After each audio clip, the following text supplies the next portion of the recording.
and then of course adding all of the new data sets now available for 2020. So this assessment represents an update and not a major reanalysis as we did last year. You'll recall that the stock assessment results for Pacific halibut are based on an ensemble of 4 different stock assessment models. And these models represent different ways over which we can aggregate the data that represent the strengths and weaknesses of different data sources in different ways. As we add different information to the stock assessment model, both trend and ages, each of these models has an alternative response. In some years, some models will go up slightly relative to the others. In some years, some will go down. But in aggregate, by using 4 separate models, we provide some additional stability from year to year as these individual models change. And what we can see over time is this provides us a more robust estimate of current stock status than we would get from any single model. And it avoids having to just choose a single model and ignore the rest. So these are the results from the 4 individual models from the 2020 stock assessment. And you can see that although the scale differs somewhat, they all agree that the stock went down substantially between the late 1990s and sometime around 2010 or 2011. And we had an increasing spawning biomass trend until sometime around 2016. And since that time, we've again seen a decrease in the spawning biomass, with some of the models being more pessimistic than others. If we aggregate these 4 models together and represent the entire stock assessment, here represented by the blue bands, with the blue line down the center being the median value from all 4 stock assessment models, you can see that we have considerable uncertainty about the peak of spawning biomass back in the early time period, but our uncertainty is much less in recent years as these models have converged and are giving us a much more similar picture of the recent trends. Now, imposed on top of this figure are also the results of the last 8 stock assessments. So starting in 2012 and going all the way up to last year's stock assessment in 2019, each assessment result is shown by a black line, and the red dot indicates the point estimate of the biomass at the end of that stock assessment. So again, this is as they were presented in each of those years. I presented these results, and this is now how they compare to this year's stock assessment. And you can see that although the scale has differed a little bit up and down year to year, overall, the general trend has been very similar. In that time period from 2012 to 2016, we were estimating every year that the stock was increasing slightly. And then subsequently that the stock has been going down since then at about the same rate as it was going up since 2010. And so what we see is a lot of consistency in the results of the stock assessments over the last 8 years and now 9, including the 2020 stock assessment. If we look at the individual recruitment estimates from each of these 4 stock assessment models, each here shown in a different color with the vertical bars representing the uncertainty around each of them, you can see a considerable difference in scale of recruits, and that has to do with the estimates of natural mortality that come out of each of these different models. Models with high natural mortality tend to estimate much larger absolute number of recruits moving into the stock. But what's important here is not so much the scale, because that gets factored out as these models project forward ultimately into the spawning biomass. What's particularly important here is the pattern among the 4 series. And you can see up until about 2010, all of these series are quite parallel, meaning that they all indicate strong year classes in about the same years. 1999 and 2005 were the 2 strongest year classes that are still extant in the current fishery. Then we had a time period from 2006 to 2010 of estimated low recruitment.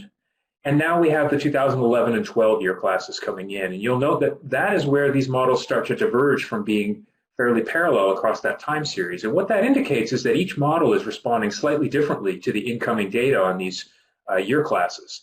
And it won't be for several more years until we get a more precise read on just how strong these year classes are relative to 2005, 1999, and earlier strong recruits. I would note that if 1987 were included in this figure, and we don't have estimates of that year class for the youngest ages for all these models, that year class would be much larger than anything you see in this graph. The other point I'd like to make on this figure is the lag time between what we see in the setline survey and what we see in the fishery and then ultimately in the spawning biomass. So as I showed you earlier in this presentation, the 2020 fishery was just reaching out to the point where we're starting to see the 2012 year class moving into the fishery landings. The setline survey, however, has been seeing those 2 year classes for approximately 3 years now. Notably, though, seeing them in greater abundance each year as they move their way into the stock. Finally, if we think forward to the spawning biomass, these fish are roughly 50% mature at age 11. And so the spawning biomass is comprised mainly of fish that were born in 2009 and earlier. What this means is that we're going to see a lag as these year classes, 2011 and 12, become more important to both the fishery and to our survey trends. It's still going to be 2 to 4 more years until they start to contribute appreciably to the spawning biomass. And so we can expect that our projections are going to lag somewhat behind the trends that we see in the individual areas because those fish take a little bit longer to graduate into the spawning biomass than they do to enter the survey and the fishery. This next figure shows the results from this year's stock assessment with regard to fishing intensity. And these are all calculated relative to the current F43 reference level. I've also highlighted in this figure the F46 reference level that was applicable from 2016 to 2010. And you'll note that we had a period of relatively high fishing intensity in the early 2000s that dropped substantially until around 2014 as a function of very large reductions in the mortality limits that were being set in that time period. And then 2014 to 2019, we've had slowly decreasing fishing intensity as the limits have been adjusted and somewhat reduced over that time period, but still slightly on average above the F46 reference level that was applicable during that time period. I note that in 2020, as I highlighted in the first few slides of this presentation, due to the reduced mortality limits, and in addition, due to the fact that many sectors did not reach their full limit, we actually ended up at a lower estimate of fishing intensity of an F48% for 2020. So somewhat lower than we had projected at last year's annual meeting. Move now into the calculation of relative spawning biomass. So I've shown you absolute spawning biomass. The relative spawning biomass estimates the effect of fishing on the spawning biomass. So it estimates what fraction of the unfished condition would we have in each year after we have exerted fishing mortality on the stock.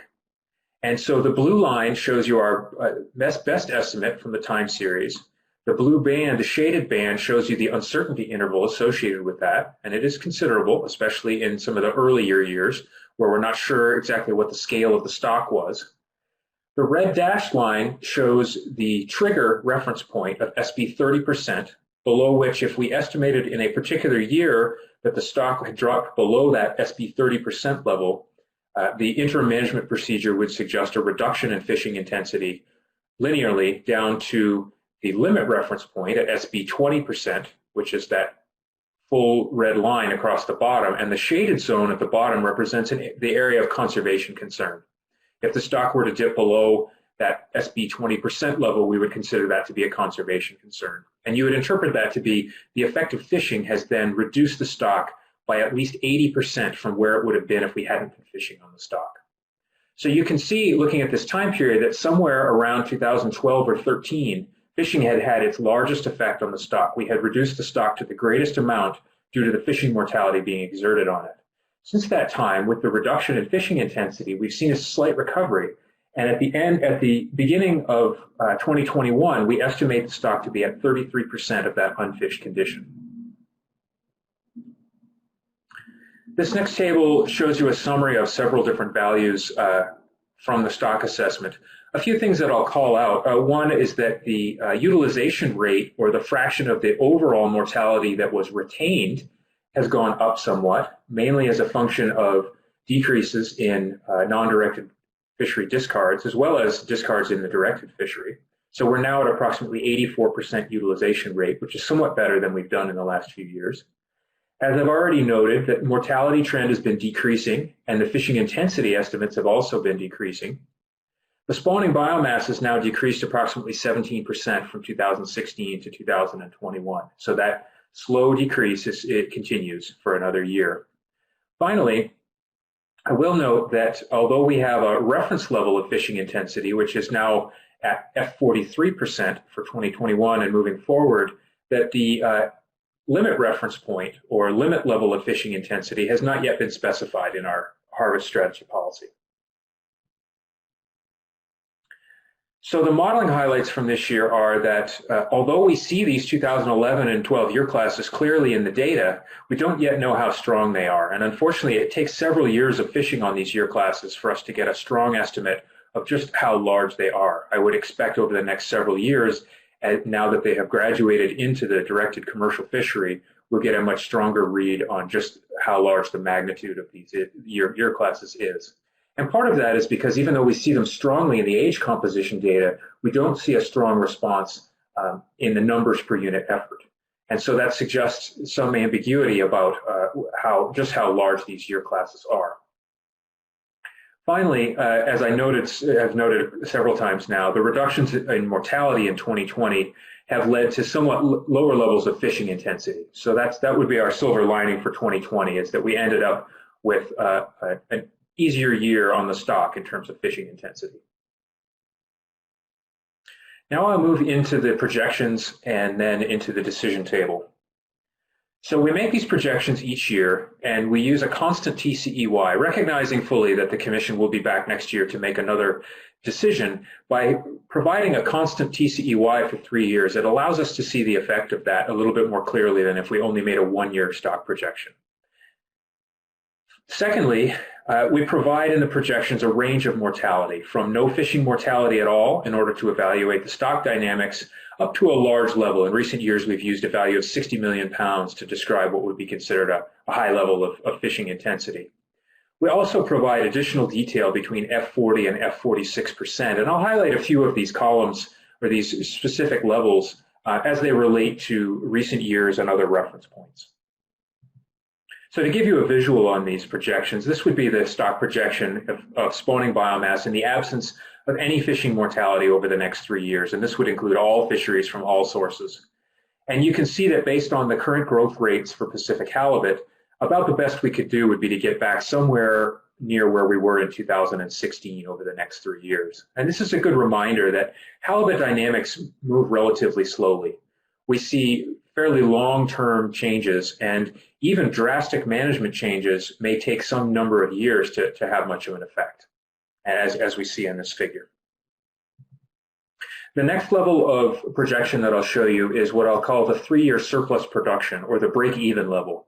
And so this is the TCEY for the next 3 years that has a 50-50 chance of leaving us right where we started at the end of 3 years. And that value is 24.4 million pounds. So substantially below the TCEYs in the last few years, but slightly above what we had estimated from last year's stock assessment as a function of these year classes moving into the stock. The next projection is the status quo. So this is the coast-wide TCEY of 36.6 million pounds from 2020, projected forward to 2021, 22, and 23. And you see at the status quo level, we would expect continued decline in the spawning biomass at more or less the same rate that we've seen over the last 4 years. Next, we have the projection at the reference level of 39 million pounds. And this is the TCEY that we estimate to correspond with a projection of fishing intensity of F43%. And so at that level of 39 million pounds, if repeated for 3 years, we would again expect to see just a slightly more steep decline than at the status quo, recognizing it's a couple million pounds higher, but still not a dramatic difference in the stock trend. And that's going to lead to similar probabilities in the decision table moving forward for these two different catch levels. And finally, the last projection at 60 million pounds, considerably above any level of mortality we've seen in the last several years, you can see quite clearly that the effect of fishing is starting to have a much larger effect on the spawning biomass, that you see a much steeper decline in the spawning biomass, steepening even from what we've seen over the last several years. So we definitely see a much stronger response to fishing as we start to greatly exceed the level of surplus production in the stock. Okay, that brings me now into the decision table. And the decision table, as we've done for several years now, it provides a risk-benefit analysis. It provides an evaluation of the trade-offs between potential yield and risks to the stock and the fishery. We calculate this decision table relative to the interim management procedure. And this is important because for the probability, for example, of further decreases in the fishery, we have to calculate that relative to some projected level of fishing intensity. And so we're using now the F43 level of fishing intensity as adopted by the Commission for 2021. So these are the headers from the decision table, and I'll begin by introducing the structure of this table, and then I'll show you the contents. So the headers report first across the top an identifier for particularly important columns in the table. Each column represents a level of yield moving into 2021. The top row shows the total mortality, the second row the TCEY, and the third row the level of fishing intensity that we estimate to be associated with that. However, you'll note that there's a broad interval in the level of fishing intensity reported in the fourth row down, which indicates the uncertainty about the actual fishing intensity that would be associated with a fixed TCEY. Once we pick a TCEY, then the level of fishing intensity is uncertain until we estimate it subsequently. So the way this table is divided up, we have, moving from the left to the right, we have increasing levels of harvest and fishing intensity, ranging from no fishing mortality to the break-even level, or that surplus production level that I showed you in the graphical projections. Then we have a block across the center, which provides a finer resolution between F46 and F40%. This is a range of levels of fishing intensity that have been identified through the MSE process as all being in or around meeting the objectives for both the fishery and the stock at a coast-wide level. So this has been the primary area of consideration for the MSE process as they've moved forward. And so we provide additional resolution here in approximately 1% increments from an F46 down to an F40. Within that, you'll see several things fall out. On the far left is the F46% level, and that would have been, up until last year, the reference level at F46%. Following that, at F45%, is the status quo level of 36.6 million pounds, or last year's TCEYs. In the center of this block is the reference level of F43%, which for 2021 corresponds to a 39 million pound TCEY, and then increasing to the right. Finally, on the right-hand panel, for contrast with these other alternatives, we have a 60 million pound TCEY, as I've shown you in the graphical projections. So with this range, we can now then compare these different alternatives across different risks to the stock and the fishery. So the first block that I'll show you is the stock trend. And the way you read each row is, what is the probability that the stock trend in 2022, in the top row, is less than 2021? That's the first row across this table. And you'll see that across this range from F46 to F40, we have roughly a 2/3 chance of further stock decline. And that's what we saw in the figures of the projections that I just showed you, is that there's a relatively high probability that anywhere in this range, we're going to continue to see further stock decline. And this is a function of those weak recruitments we had from 2006 to 10 as they move through the stock across even a broad range of fishing intensities, we're going to see continued stock decline. Now, we'll note that in previous year's tables, we sometimes saw more contrast in these alternatives, and that's due to two things. One, it's due to the buffering of these year classes coming in the later years, starting to mature in 2023 and 2024. In addition, it's also due to the fact that we've now narrowed this band down, where in previous years, sometimes we had values ranging from F35 all the way to F50 something. Now we've narrowed this central band down to an F40 to an F46% range. So that's partly why we see less contrast in this year's table. Again, the 3-year surplus is defined by the fact that it has a 50% chance of having lower biomass in 2024, 3 years out, than it does at the beginning of 2021. So that is the definition of that row. Moving then into stock status, this section now poses the question, what is the probability of dropping below our reference points, either the trigger at SB 30% in the first row, or the limit reference point of SB 20% in the second row, and then each of those is repeated for each of the 3 years into the future. And I'll call your attention all the way across to the F40% level, where even at an F40% level of fishing intensity, we estimate less than a 50-50 chance of dropping below SB 30% in the next 3 years. Further, the second, fourth, and sixth rows down indicate that our probability of dropping below an SB 20% level remains below 12% or at or below 12% across all of these alternatives in the central part of the table. So we have a modest to reasonable chance of dropping below SB 30%, but a fairly low chance of dropping below the SB 20% level over the next 3 years. Finally, the last two sections of the decision table report the fishery trend and status metrics. The upper section, you would interpret that section by posing the question, what is the probability that if we took a TCEY of one of these values, that we would have to then take a cut in the fishery to get back on an F43% policy in the future? And so the center of the decision table and the top row is exactly 50%. Because that's the definition of the reference level. It's the level at which we would stay right on that F43% in 2021. You note that there's not a lot of contrast across this whole section of the table, indicating that across this range from approximately 43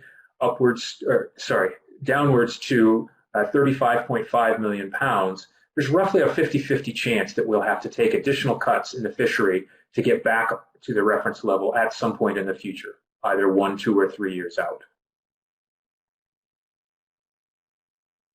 Okay, so those are the coast-wide results and a prognosis of where we see the stock going over the next several years.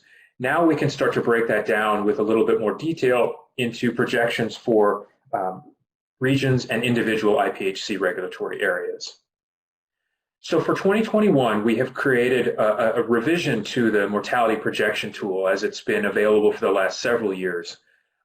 This tool is intended to provide for the evaluation of alternative scale and distribution of mortality. So you can change the total and change how it's distributed across the coast.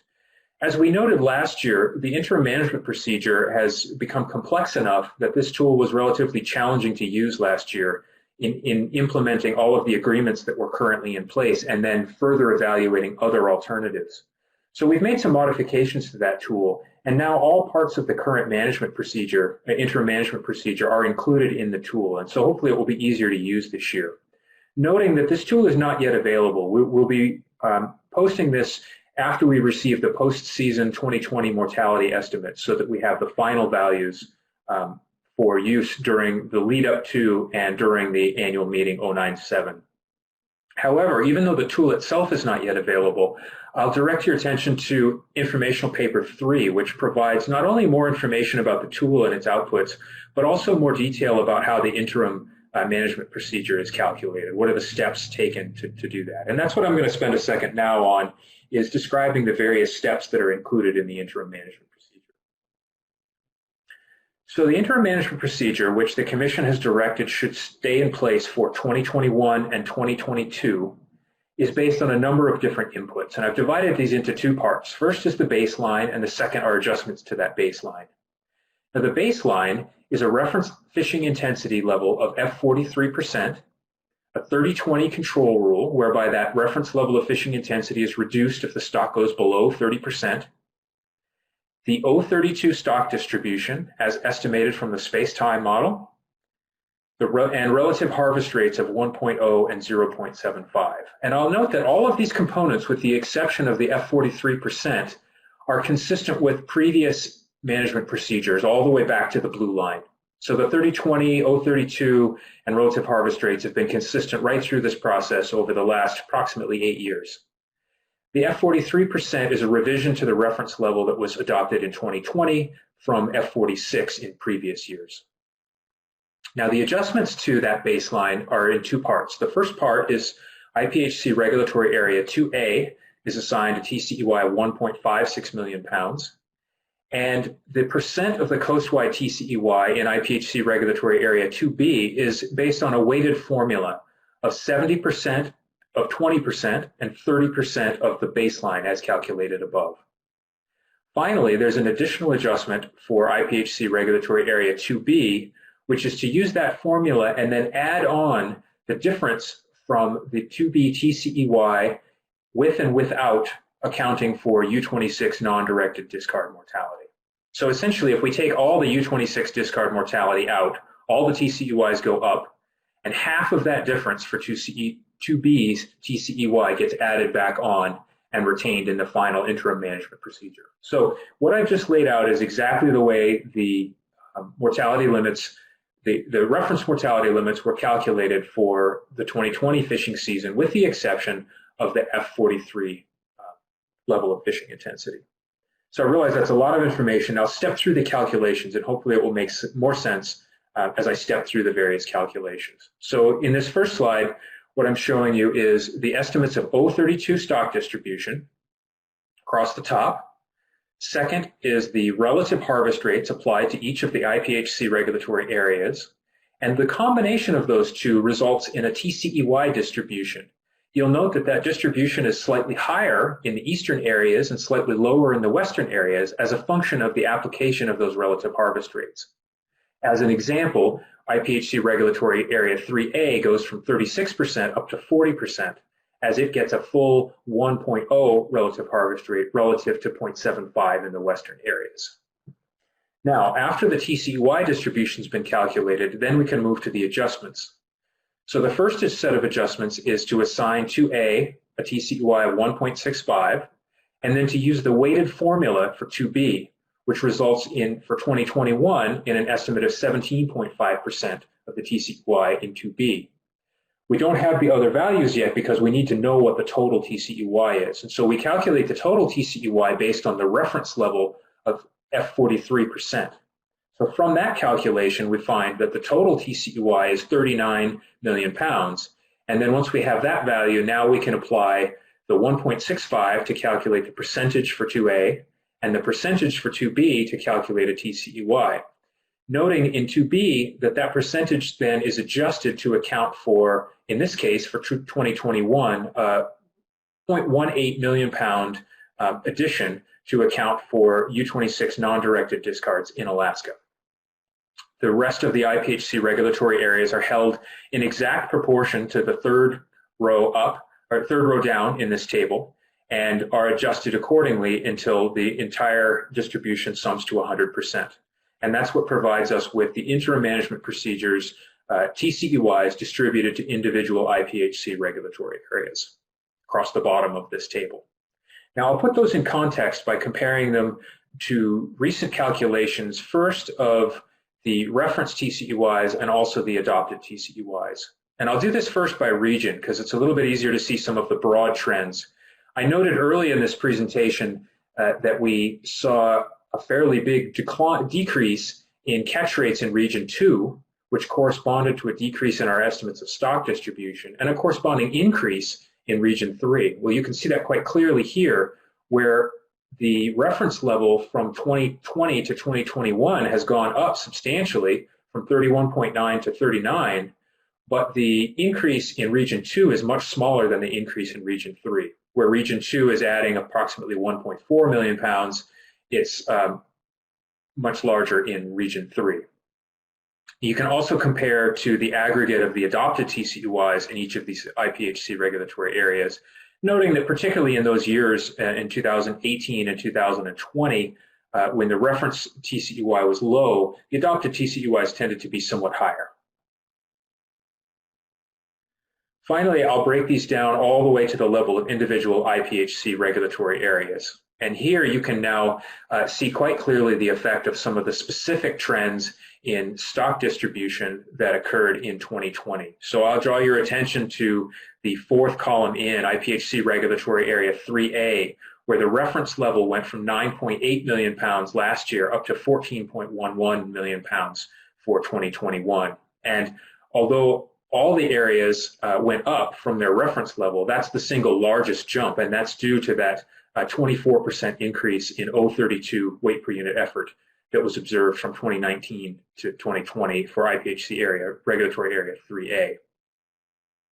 I'll also note that while all of the reference TCEYs did go up or stay the same in the case of 2A, where it's fixed at 1.65, while they all went up from 2020 to 2021, that doesn't necessarily correspond to an increase from the adopted TCEY that you see in the bottom row of this graph.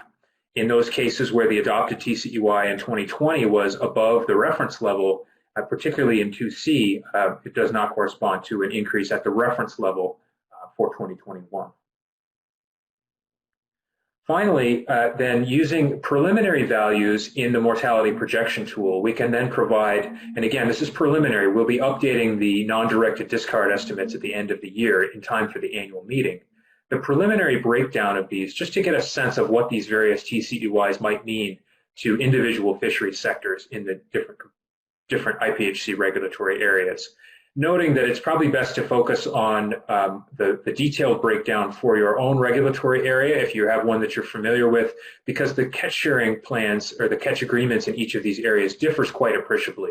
And that's why you see components that are listed both in and out of the FCEY. That has to do with the specific wording in the catch agreements. But if you sum all of those up, the TCEYs all include comparable components throughout all of those areas. And the only component that's not included in the TCEY is the non-directed discard mortality of U.S.A. Pacific halibut, which is the second to last row there. And then at the bottom, at a reference level of 39 million pounds, we would estimate that that corresponds to just over 40 million pounds of total mortality projecting forward into 2021. And that concludes my presentation of the stock assessment and projections for 2021. Thanks very much, Dr. Stewart. Are there questions?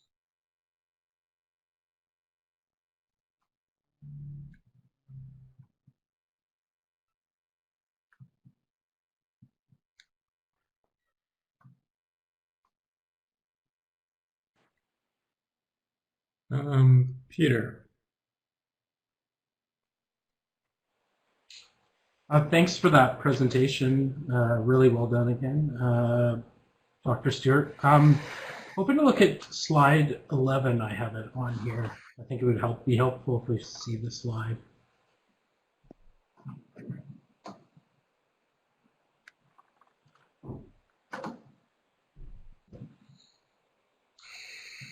Yeah, so I'm just looking at particular for 3A. And I was trying to understand something. Do you see 3A as more of a correction for whatever reason, rather than a general trend in terms of this increase? Or do you see that as a trend? Through the chair, thank you, Commissioner DeGreef. I think there are probably multiple components that are going into what we see realized in the Setline survey each year. Certainly, even a survey as extensive as the IPHC survey with almost 1,900 stations in the full design is still a relatively blunt tool to sample the population. We should expect to have some year-to-year variability due to a myriad of factors that influence our catch rates. So that certainly sampling variability could be a component.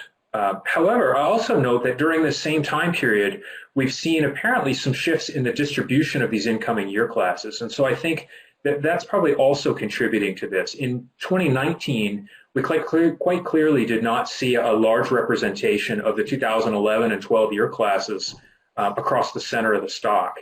And they were starting to show up a bit in some of the other regulatory areas. Now in 2020, we're seeing them across most of the regulatory areas. So I think it's probably a combination of both of those factors. Okay, and just a follow up on that. If it's not specifically and strictly a trend, how would you see that affecting areas that weren't surveyed? So if we're projecting there's a general trend, would that somehow influence the understanding in areas that aren't surveyed? Thank you again through the chair. It's a good question, and we only have the data available to us from those areas that were surveyed. In the areas that were not surveyed, we're essentially relying on the recent trend and the temporal correlation with previous catch rates in those areas. Unfortunately, because of the design in 2020, we're not even drawing information from adjacent areas because we didn't have sampling at the extreme southern end of 2B, and we didn't have sampling in the western side of 3B. And so 2A and 4A are essentially uninformed by nearby areas. That said, we don't see large changes projected for any of those areas. However, what happens in these models when in the absence of data is that they're informed by the previous catch rates and the covariates that are in those models, accounting for depth and other factors. And so I think that in the end, we would see these models slowly heading back toward their long-term mean in the absence of new data. Now, because of the additional uncertainty, that's not going to have a strong effect on stock assessment results, but it could have an effect on stock distribution, and it's certainly an uncertainty to be aware of. You'll note, particularly for IPHC Regulatory Area 2A, that the interval on this plot in the upper left-hand panel there is much wider in 2020 than it has been since probably the early 2000s, when we did have some concern about the level of uncertainty there. And that is the cost of not being able to sample that area in 2020. Okay, thank you for that.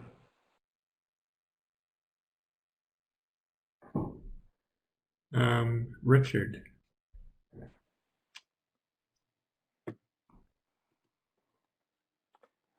I got a couple questions. Thank you, Ian, as usual, for a great presentation. Back on the slide, around slide 14, you start going through fishery trends. And I'm just curious, what's the relationship between these charts, fishery trend, and the stock assessment? Is this just an observation, or is there any kind of connection between the two, the fisheries trends in these charts and the stock assessment? Thank you, Commissioner. Yes, it's a good clarification. So I provide the trends both from the FIS survey and from the fishery because these are both used as indices of abundance within the stock assessment. So they're both informing the trends that we estimate. And you'll note that this coastwide trend from highs in the late 1990s down to about 2010 and relatively flat, that's actually pretty consistent with the trends that we see from the stock assessment. However, I will note that because the fishery is not standardized the way the FIS survey is, we have to allow for more flexibility. We allow for catchability, or the amount of catch per effort, to change over time in the fishery. And we also allow for changes in selectivity as the fishery moves around, targets different demographics, and overall the catch gets allocated to different regulatory areas. So we don't draw as much information from the commercial fishery, but both of these sources are definitely included in the stock assessment. Second question goes back to probably slide 18 and 24, where you talk about size of age. And I was just wondering, has there been any discussions about recalibrating the IPHC halibut size to length tables? I mean, that's a very important table that the fisheries use to calculate a lot of the weight estimates. And with this fluctuation in size of age, and I assume that this data is being updated every year, but from the surveys, is there any studies relating to some kind of calibration of this, both in terms of coastwide and possibly regionally?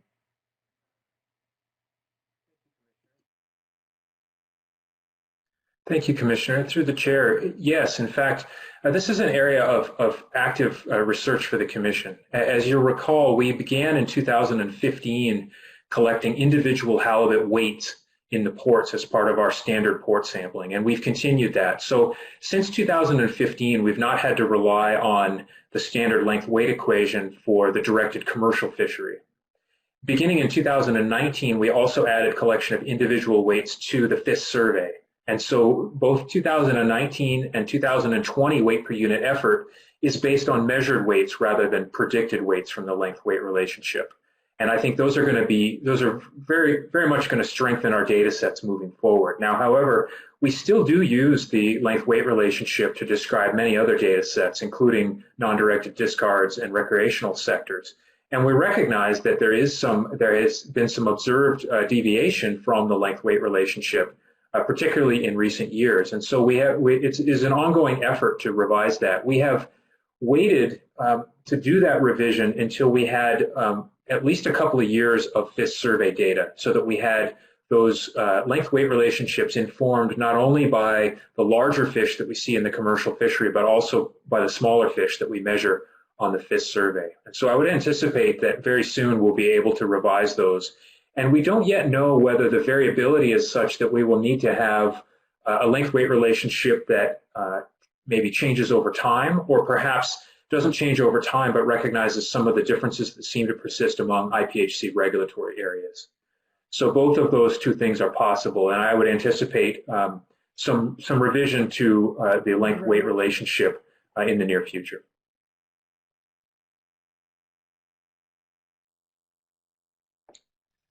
Neil.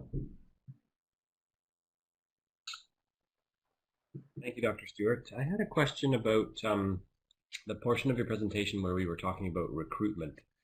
I think it was in relation to the PDO, although my question isn't really about the well, it's partly about the PDO. When we use the term recruitment, are you thinking of a certain age range within the stock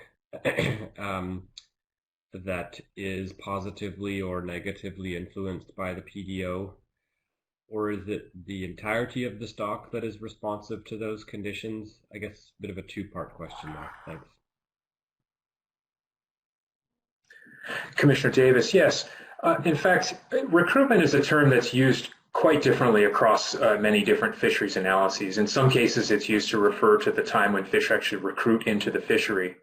In the case of the Pacific Decadal Oscillation and the link there, we are noting the correlation between age 0 recruits. So essentially, fish that are born and subsequently then move into the stock. So that we expect that the relationship between the Pacific Decadal Oscillation and incoming recruitment is somehow a function of either the egg or the larval or the early juvenile stage, noting that we don't really observe these fish until about age 2. So everything below that essentially gets swept up together into our understanding.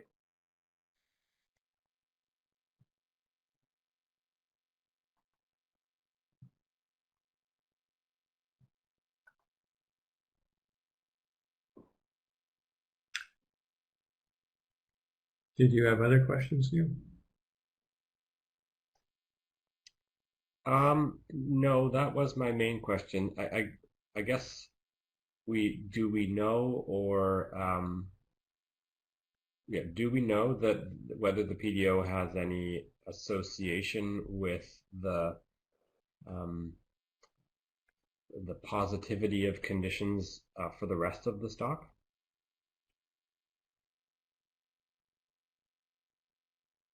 Thank you, Commissioner Davis. Our understanding of recruitment is not great. We see these large year classes coming in some years after they're actually born, but based on surveys up and down the coast with a variety of different gears, we understand that the bulk of the young Pacific halibut, and I'll call early juveniles that time period from 0 to 2 years old, and these are fish that have settled out into shallow nearshore areas. We understand that the bulk of that comes from west of Kodiak Island in the Gulf of Alaska and around into the Bering Sea, and that those fish then over their lifetime are moving back down across a wide range of the stock. And so in that regard, the conditions in the Gulf of Alaska in the areas that are most likely for spawning to contribute to those Western Gulf areas are probably the most relevant.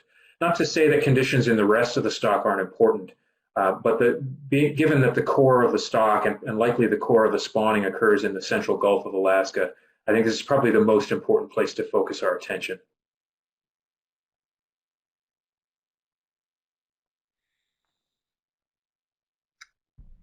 All right, I'm not seeing any further questions, Dr. Stewart. I think we can move on to the next agenda item on the size limit review.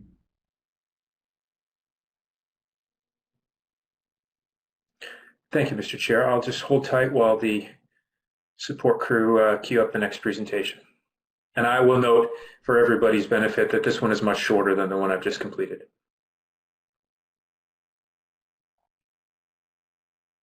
Perfect. Thank you, and hello again. I'm now going to present to you a brief overview of an evaluation of the directed commercial fishery size limits for 2020. This is in direct response to a request from the Commission at the annual meeting 096 last winter. So we phrased this exercise as, what if we had not had a size limit in 2020 when we set the catch limits? So let me give you a quick summary, and then I'll go through some of the details about the analysis.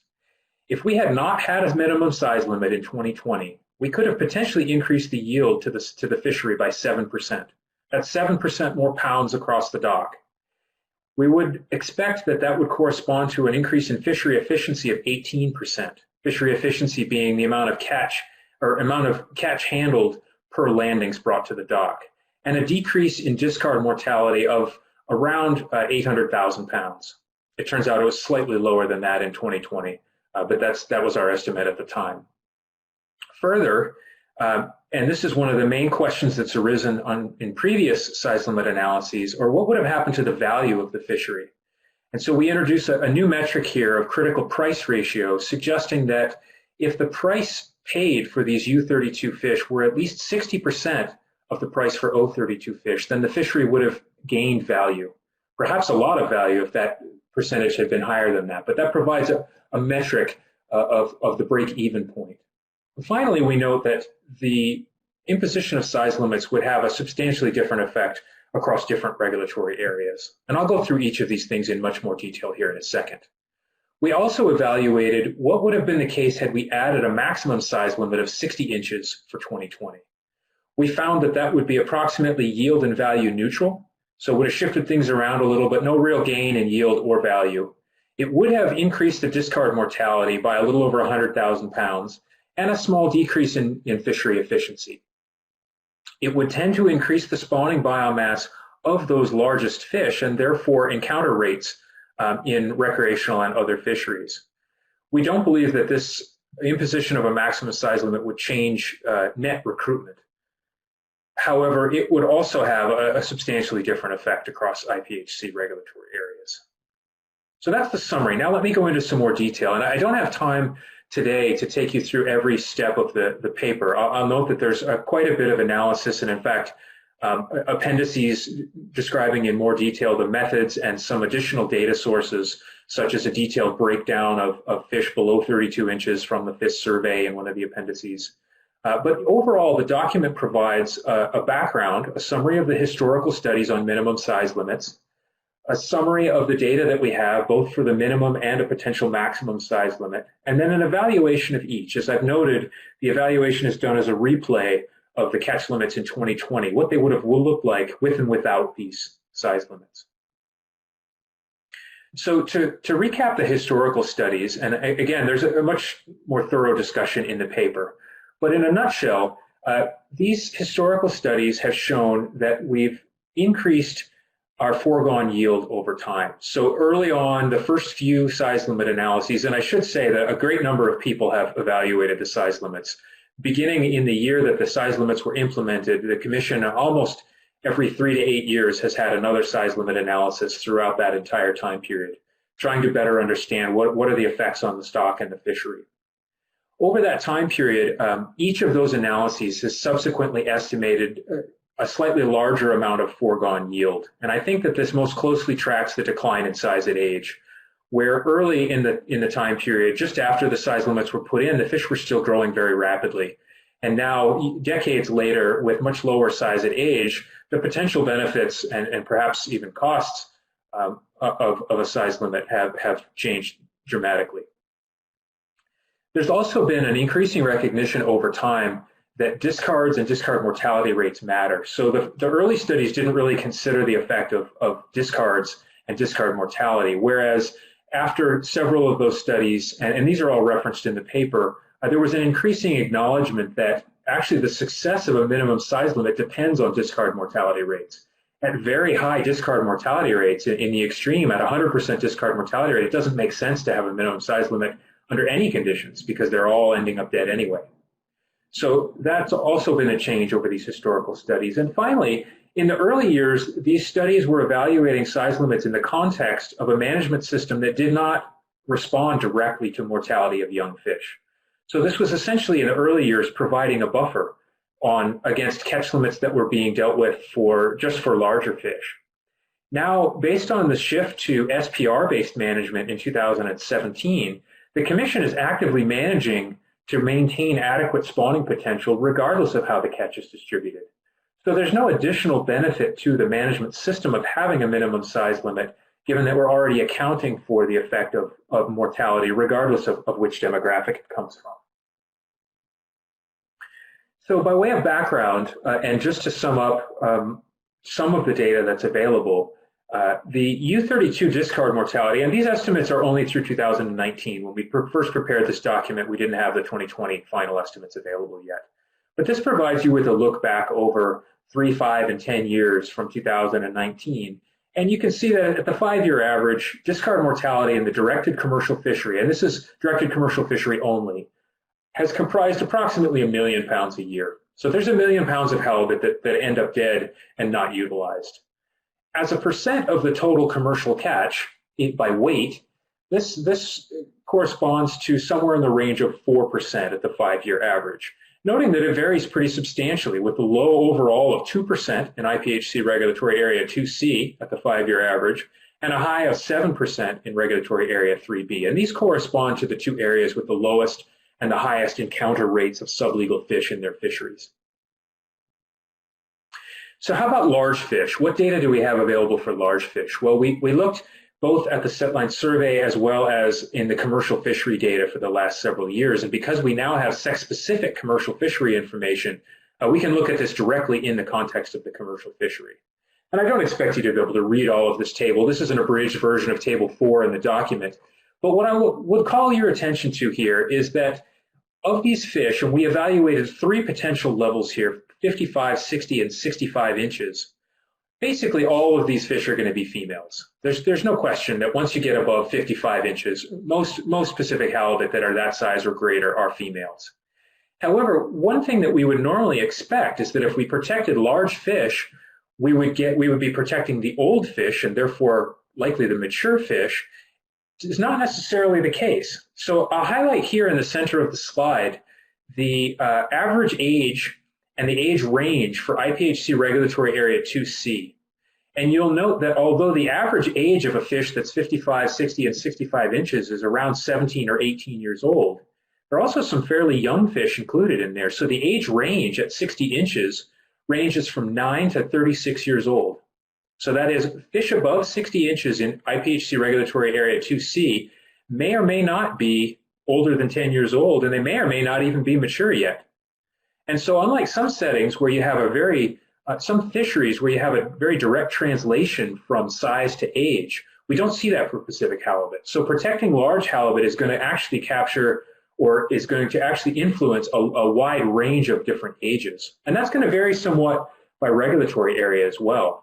So this figure here, and I realize you can't read the axes. The x-axis is age going across the bottom, and it's proportion of the catch on the y-axis. And this just shows you the distribution of fish that are greater than 60 inches by individual IPHC regulatory area.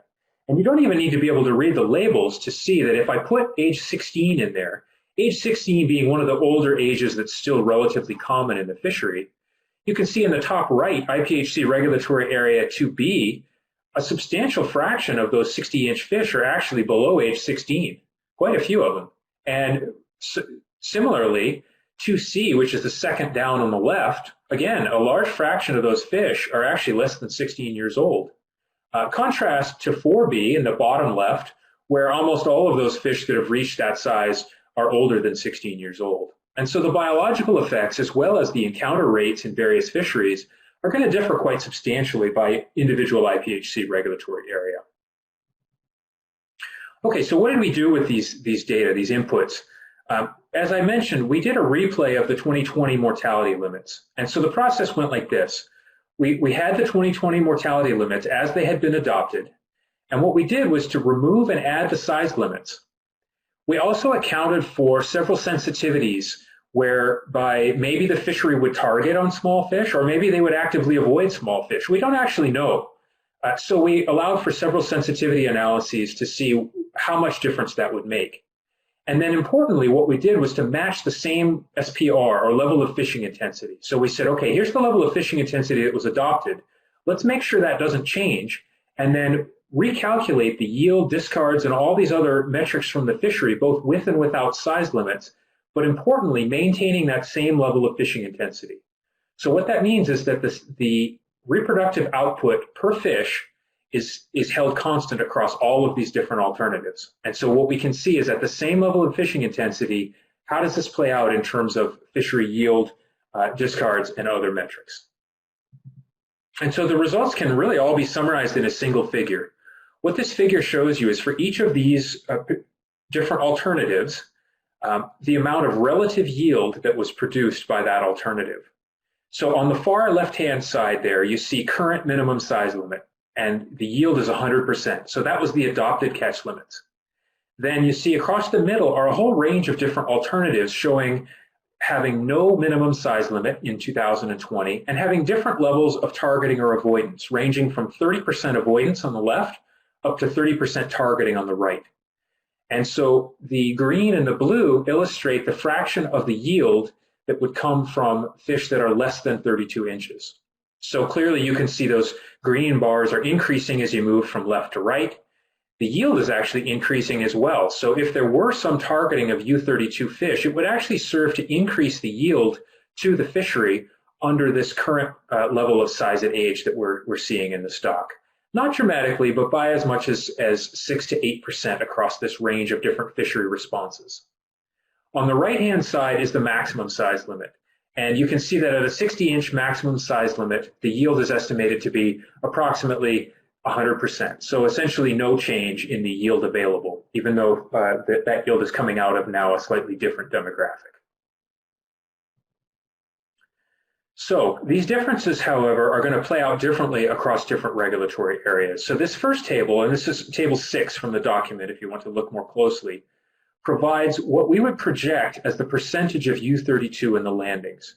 One of the points of feedback that we got from our scientific review board the last time we did size limits, which I think was 3 years ago, was that a good size limit analysis should include specific predictions about how it might play out across different regulatory areas, so that we can then compare and see whether the response was similar to what was projected or not, and thereby interpret whether a potential change was good or not. And so in this document, we've tried to provide specific projections of what we think the changes might be on an individual regulatory area basis. And so what I've highlighted here, the left-hand column and highlighted in purple, is the percent of the landings, that are comprised of U32 fish in a case where we have no minimum size limit. And the reason that I've called out those particular 4 IPHC regulatory areas, including Region 3, is that these comprise the largest range. So you see in IPHC regulatory area 2C, even with no minimum size limit, we would estimate that only 9% of the landings would be comprised of U32 Pacific halibut, ranging all the way up to 28% in 3B. And so this is going to have different effects on different parts of the fishery, corresponding to those areas that encounter fewer or greater numbers of U32 Pacific halibut. The next thing, and this is new, I don't think this has been calculated before for analysis of the minimum size limit, at least for Pacific halibut, was what we're calling the critical price ratio. And so we don't know what price potentially would be paid for U32 Pacific halibut. We might have some indication based on the prices that we saw from the FIS survey this year, but it could be a different landscape if it were a much larger share of the overall market. So rather than try to predict what kind of price might be available for U32s, we repackaged this in terms of a relative price relative to O32s. So now we don't need to think about what do we think the price will be. We can just think, well, what fraction of the price for O32s could it be? And I'll note that at the coastwide level, the estimate was 63%. So that means the critical price ratio is the break-even point. So we gain 7% yield if the price for U32s is only 60 cents on the dollar for O32s, then the fishery still breaks even.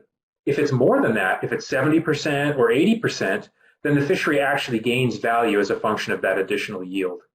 And so that's how to interpret this particular table. And you see that there is some variability across IPHC regulatory areas. While the coastwide level is 63%, not surprisingly, IPHC regulatory area 2B, with the highest encounter rate, that critical price ratio is 68%, meaning that a fisherman in 3B would need to get at least 68% of the price of O32s for U32s in order to break even, based on the additional yield that would be available from harvesting those fish. Now, I will note that we've not tried to be too sophisticated with this calculation. I'm no economist. In fact, I had to get help from an economist to do this analysis. And we noted that improved fishery efficiency could actually make this a somewhat better situation. So recall that there was an 18% increase in efficiency. Well, that's 18% potentially less bait and running time and time on the water and hooks turned.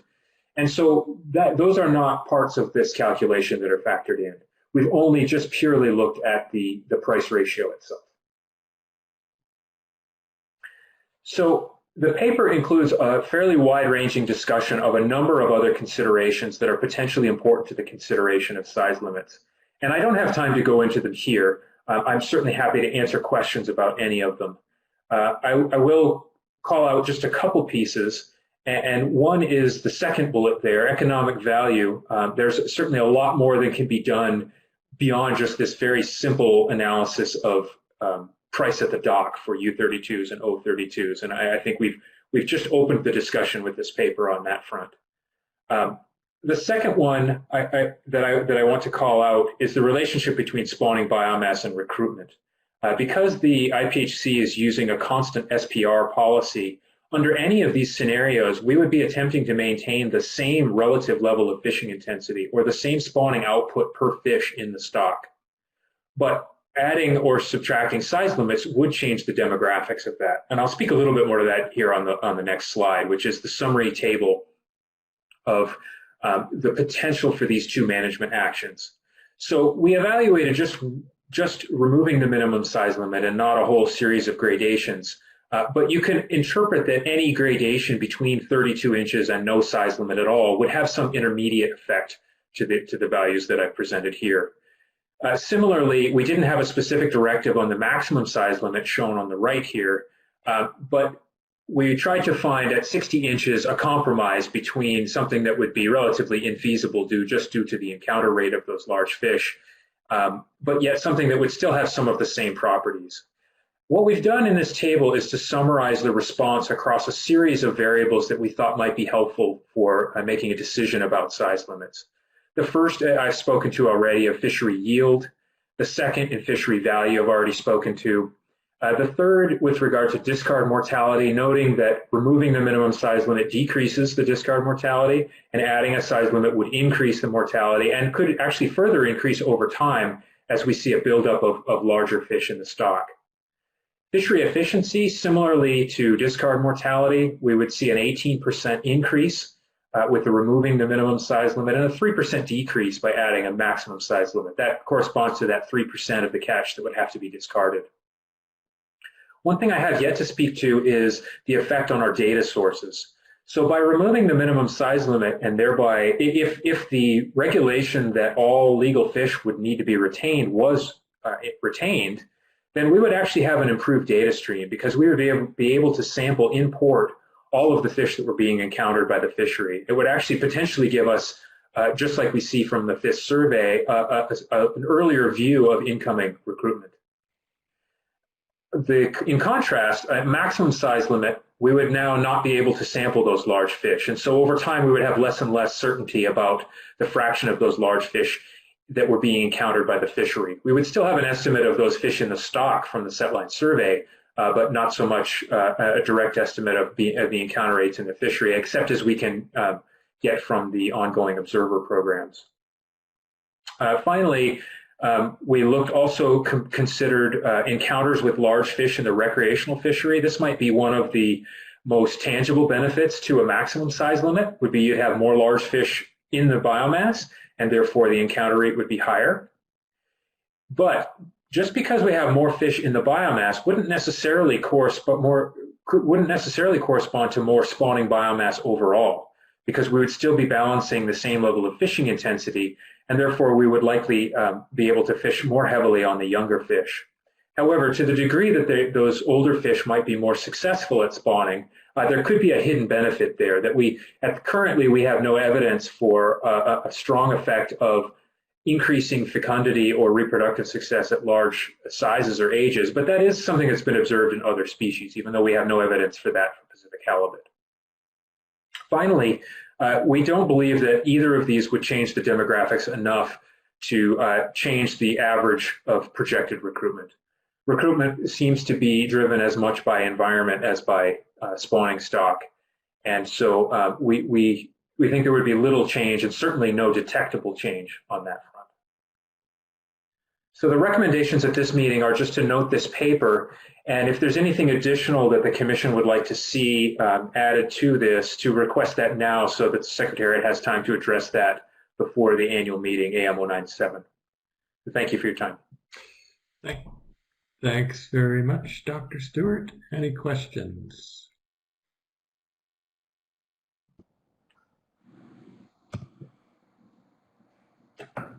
Chris, go ahead. Thank you, Mr. Chairman.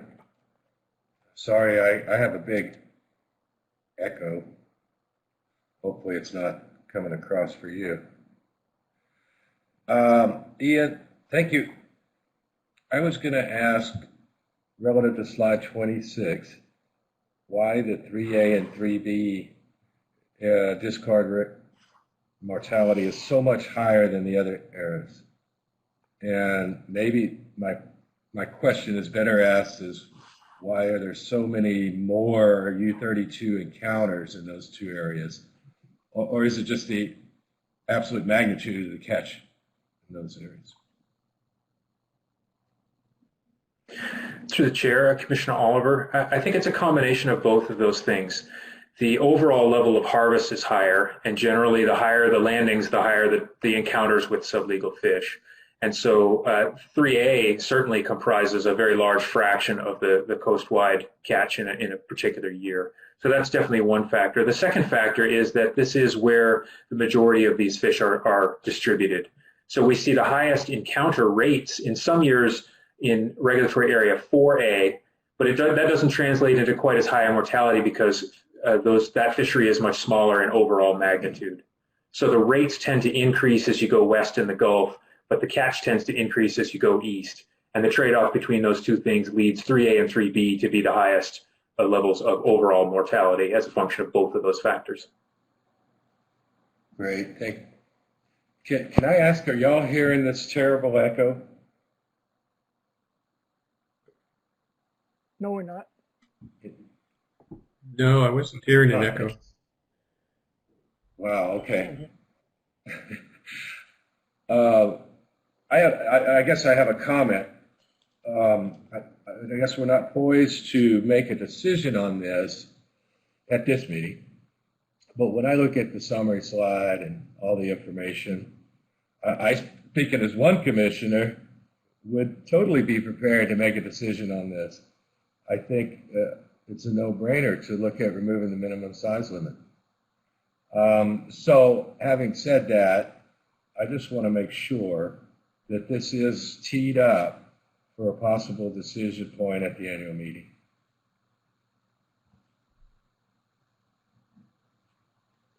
Thank you.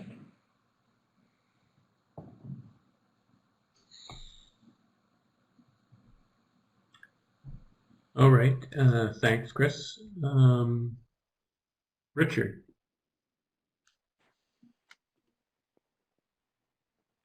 Yeah, Ian, I got a question regarding the encounters with large fish. So, I've been fishing for close to 40 years, and over the years I see the large fish, the encounters with larger fish have just been less and less. 10, 15 years ago would encounter a lot more larger fish.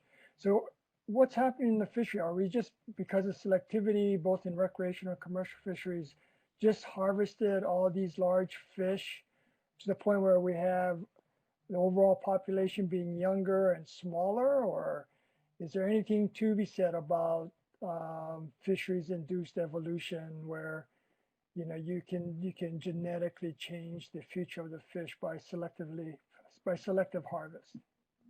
I just don't, I just see it in the fishery, and I don't have an answer for why we're encountering smaller fish these days than 20 years ago.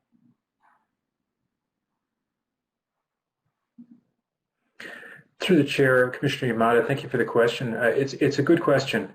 Our understanding of the factors influencing size at age specifically is currently incomplete. We have a very active research program that Dr. Planas will speak about later on, trying to better understand the factors that are influencing the observed size at age. And it could be a function of many different sources. We have seen certainly a reduction in the size of fish at a given age. And so to the degree that the ages that are most frequently encountered are much smaller now than they were a decade or 2 or 3 ago, that will lead to lower encounter rates with larger fish. In addition, with the size limit in place, and also just fundamentally due to the size selectivity of commercial fishing gear, we would expect a higher level of fishing intensity on larger fish than on smaller fish. And so because of that, each cohort as it comes through, we tend to catch the fish that are fastest growing first, and we catch the more slow growing fish, and this would also be the males, later in their life at older ages. And so that also has an effect on reducing the observed size of fish over time.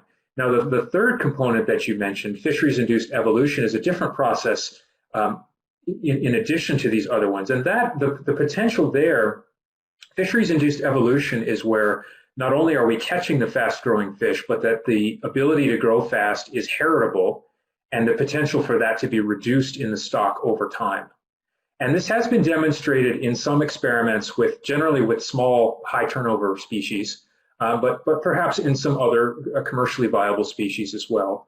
It's something that we don't understand for Pacific halibut, whether there is a potential for a long-term feedback. The places that we can look in the historical record are with regard to trends that we've seen historically. And so if we look back into the 1920s and 30s, we see that the fish in that time period were also quite small for their age. And then they actually got larger for their age over the time period from the 20s through the 1970s, which was a period of relatively high exploitation. And so we do have some evidence in the historical record against the theory of fisheries-induced evolution for Pacific halibut. However, we certainly can't rule out that it could be a contributing factor. The other component that we can look at is the variance in size at age. So if we were removing the genes for the largest fish from the stock, we would expect not only the average size to go down, but the variance should go down as well. The spread of size at age should also be decreasing over time. And that's not something we see in the data either. We still see a considerable range of sizes for a given age. And so I think currently the evidence doesn't suggest that fisheries-induced evolution is an issue, but I don't think we can rule it out either.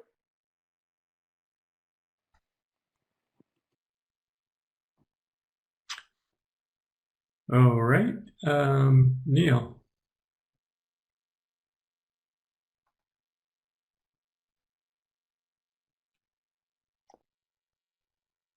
Stuart. I wanted to understand a little more about the implications of removing a size limit for how we estimate SPR.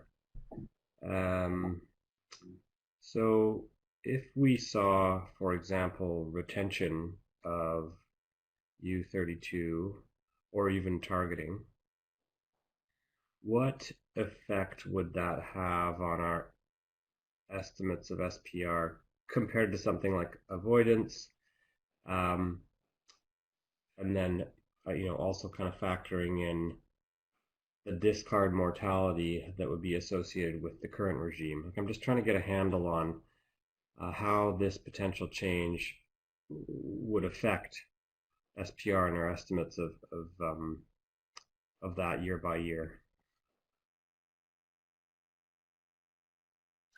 Thank you, Commissioner Davis. Through the chair, It's a good question. There are several factors that are relevant. So as you note, the discard mortality itself is one component. So if you get rid of the minimum size limit, you gain almost 1 million pounds right there. But then, especially in cases where there's additional targeting, you're catching particularly the female halibut at a smaller size, and so you're having at a younger age, so you're having a larger effect on SPR. But then we're also accessing some of the male Pacific halibut at younger ages. So there's a number of different offsetting factors that will all affect the resulting SPR.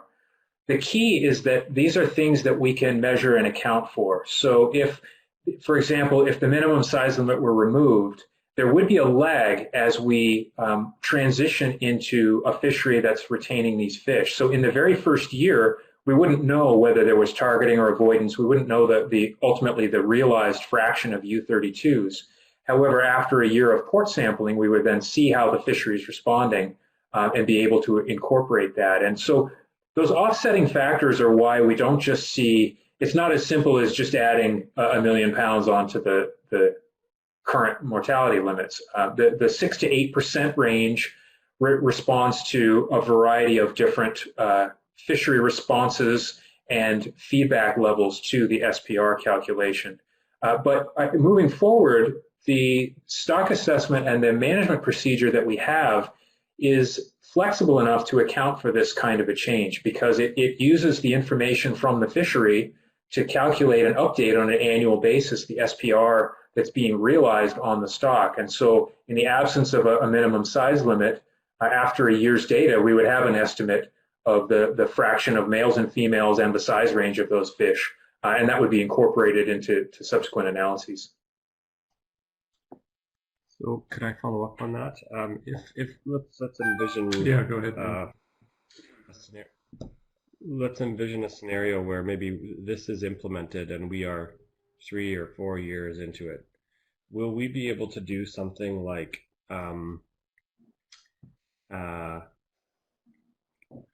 identify what effect it's had on TCEYs compared to what TCEYs would have been in the absence of eliminating the size limit? Through the chair, Commissioner Davis, yes, we could do, once we had a couple of years of data in order to describe the fishery response and then effectively the selectivity of the fishery under these new conditions, we could do an analysis just like this one and say, what would it look like if we put the minimum size limit back in? Would we gain or lose TCEY? And in fact, that analysis in some regards would be easier to do because it would be more fully informed by data than this current analysis.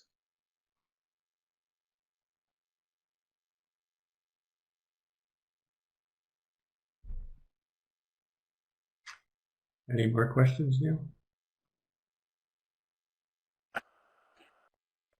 Not at this time, but probably more in my future. Thanks. Bob. Yeah, Ian, thanks for the presentation. So I'm just trying to put some numbers together here. On the previous slide, on harvest potential, you're saying about 39 million TCEY. So if you round it up to 40 and you have 7% increase, that's 2.8 million pounds. And I see discard mortality is 0.8 of that. So the 2 million pounds more in yield, is that coming from an assumption that we're going to be taking male fish as opposed to female fish? Is that where the yield comes from?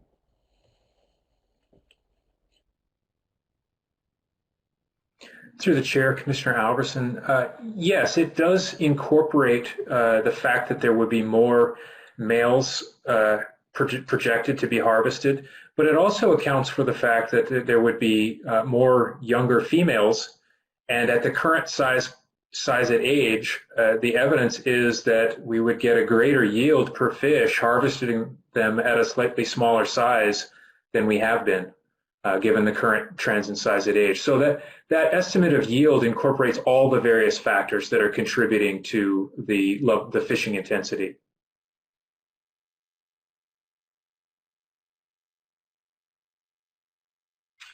All right, Peter.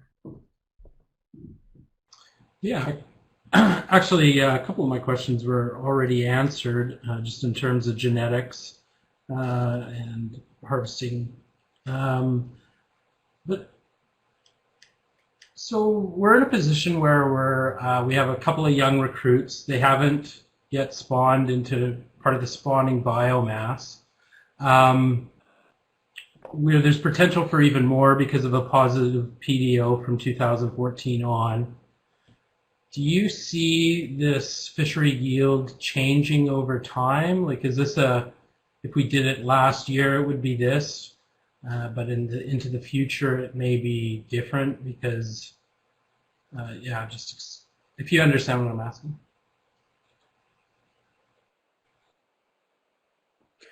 I do. Through the chair, Commissioner DeGreef, yes, this would certainly be dynamic over time. And I think you've identified exactly the factors that would probably be most influential if we had a year or series of years where we had very large incoming year classes that were encountered by the fishery in great numbers. That could potentially change this trade-off. This balance between U32 and O32 will be variable over time. However, I would look back to the historical analyses and just note that those have occurred now a handful of times over the last several decades. And each one has come up with largely a similar conclusion over the last several evaluations, that there is some additional yield to be had, regardless of the particular recruitment dynamics that were occurring at that time. But this is definitely something that the relative benefits would change from year to year. Just considering that, would it be best to run this through some sort of management strategy evaluation, just because there is this time and dynamic and long-term effects possibly? Or?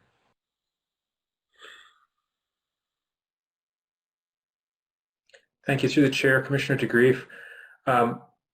Yes, certainly testing components of a management procedure as part of a simulation before trying them is always a good idea. I guess I would encourage the Commission to ask my colleague, Dr. Hicks, the same question and the amount of work that it would take and or prioritization of size limits over other topics and whether that would fit into the current MSE to actually do that.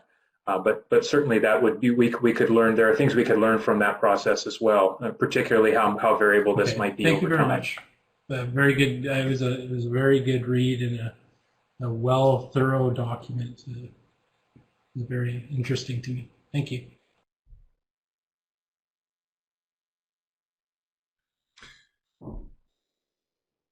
Yeah, okay. Just want to do a check, Dave, on the agenda.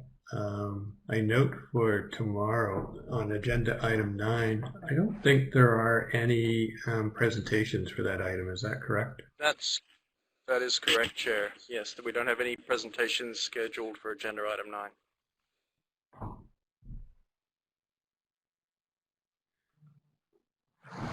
Okay, so that frees up a little bit of time on the agenda. So this would be the time to take public comment and questions. And so, Dave, maybe you could lead that if you have the comments and questions, and we could go through those. We have 6 comments, whether it be written or verbal requests. So have the Secretariat bring up those questions on screen as well, so it's easier for all participants to see them in real time. Just project that, please. So we have 5 of the 6 are simply written questions that I'll read out and then we'll have somebody respond to. And one of them is a request for a verbal intervention, which we will go to as well. So let's move to question number 1.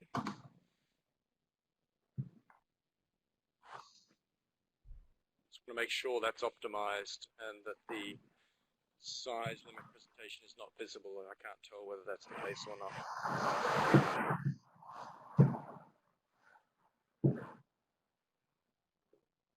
Okay, so the first question, it's a written written question from Mr. Chuck Ashcroft, the Sport Fishing Advisory Board of Canada. And the question relates to agenda item 5 on the state of the fishery. And so Ms. Lara Erickson will respond to this as it comes up. So the first question, it's in 3 parts. So the first part of the question, as shown, is that could you please advise whether or not the recreational sector in Alaska is accountable for and responsible for their release mortalities? Now, having read that question again, I'm not sure Lara's the particularly right person, but Lara, if you could respond to that first part, and then we'll jump on to part B.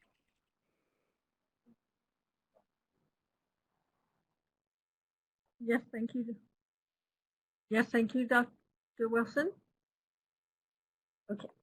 The removals in the recreational fishery in Alaska are reported in paper 5 and table 2. They are, it depends on whether they're part of the guided or unguided sector, but yes, they do go into the overall mortality Thank you. limit. Then part B is if so then, and that indicates that it is. Are these recreational release mortalities deducted from the Alaska Recreation TAC, i.e. responsible and accountable? And noting that Canada deducts anticipated release mortalities directly off our recreational TAC before the final TAC is established. So if you'd like to respond to that. Yes, thank you, Dr. Wilson. And for it, again, it depends on the recreational fishery type. For the guided fishery, it is part of their total TAC, their discard mortality. But however, in the unguided, it is separate from the, well, there's no fishery limit. Thank you. And sorry, part for the C, unguided. and I'm not sure if we can entirely answer this one, but what 2019 data is being used by IPHC to determine the number of fish released in the Canadian recreational fishery as part of the process to determine the release mortality being charged against the 2020 fishery?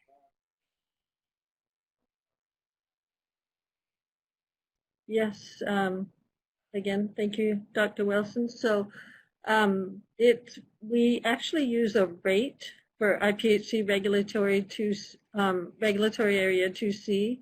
The rate of discard mortality to the harvest amount is then applied to the harvest amount for IPHC regulatory area 2B. However, the discard mortality is based on an average size, which is a result of the surveys that take place in Alaska. And I would need to bring up the paper by Sarah Webster to reference that value. We might just source that value and then also put that out either tomorrow or just simply send that along to each other. Okay, the second question that we have is a request for public comment from former Commissioner Don Lane. It relates to agenda item 6 on the status of Pacific halibut, the harvest decision table. And so, Don, the Secretariat is activating your microphone. If you could just do a quick sound check, and then you can go ahead.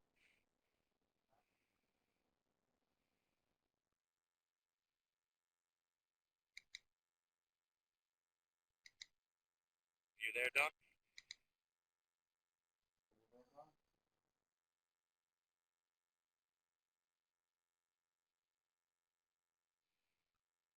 We seem to have a slight audio connection issue with Don, and so what we'll do is we'll come back to this question. The Secretary can continue to work with Don in the help channel to get him activated, and then we'll come back at the end of the series. So moving on to the next question, it's another written question from Chuck Ashcroft. This relates to agenda item 6, the stock status of Pacific halibut and harvest decision table. Document 6, is there increased uncertainty in determining distribution percentages for 2021 based on a lack of FIS surveys taken by IPHC other than in regulatory areas 2B, 2C, 3A, 3B, which meant the 2019 NIMS survey was used to determine distribution regions for the so I'll pass to Dr. Stewart and Dr. Webster to answer that question.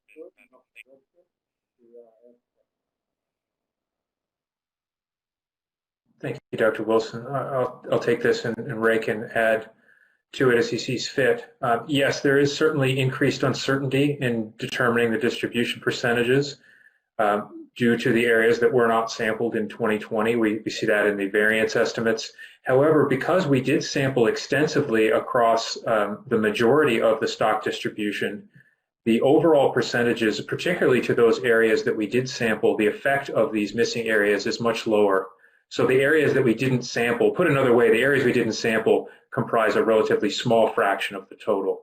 And just a minor clarification that the 2019 NIMS survey was not used to determine the distribution for 4 and 4B. Those, again, like other regulatory areas, those are based on the projection of the space-time model in the absence of new data.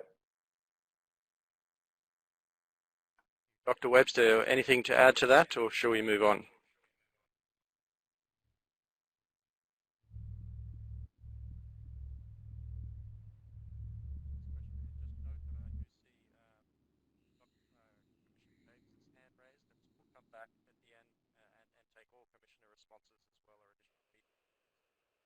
Having a hard time hearing you, Dave. Ask is not very conducive. You hear me now? Still can't hear. Hi. This is Ray speaking. Can you hear me? Yes, go ahead, Ray. Yep, can hear you. I was only just made a presenter. I don't have anything to add to Ian's comment. He's correct. We have precise estimation of stock distribution in the core areas, and those other areas are relatively small component of the stock, and so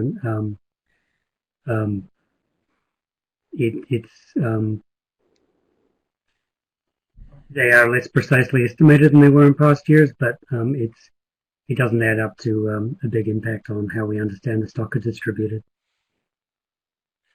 Great, thank you very much. I'll move on to the next question. It's from Robert Hawkness, Canadian commercial fisherman.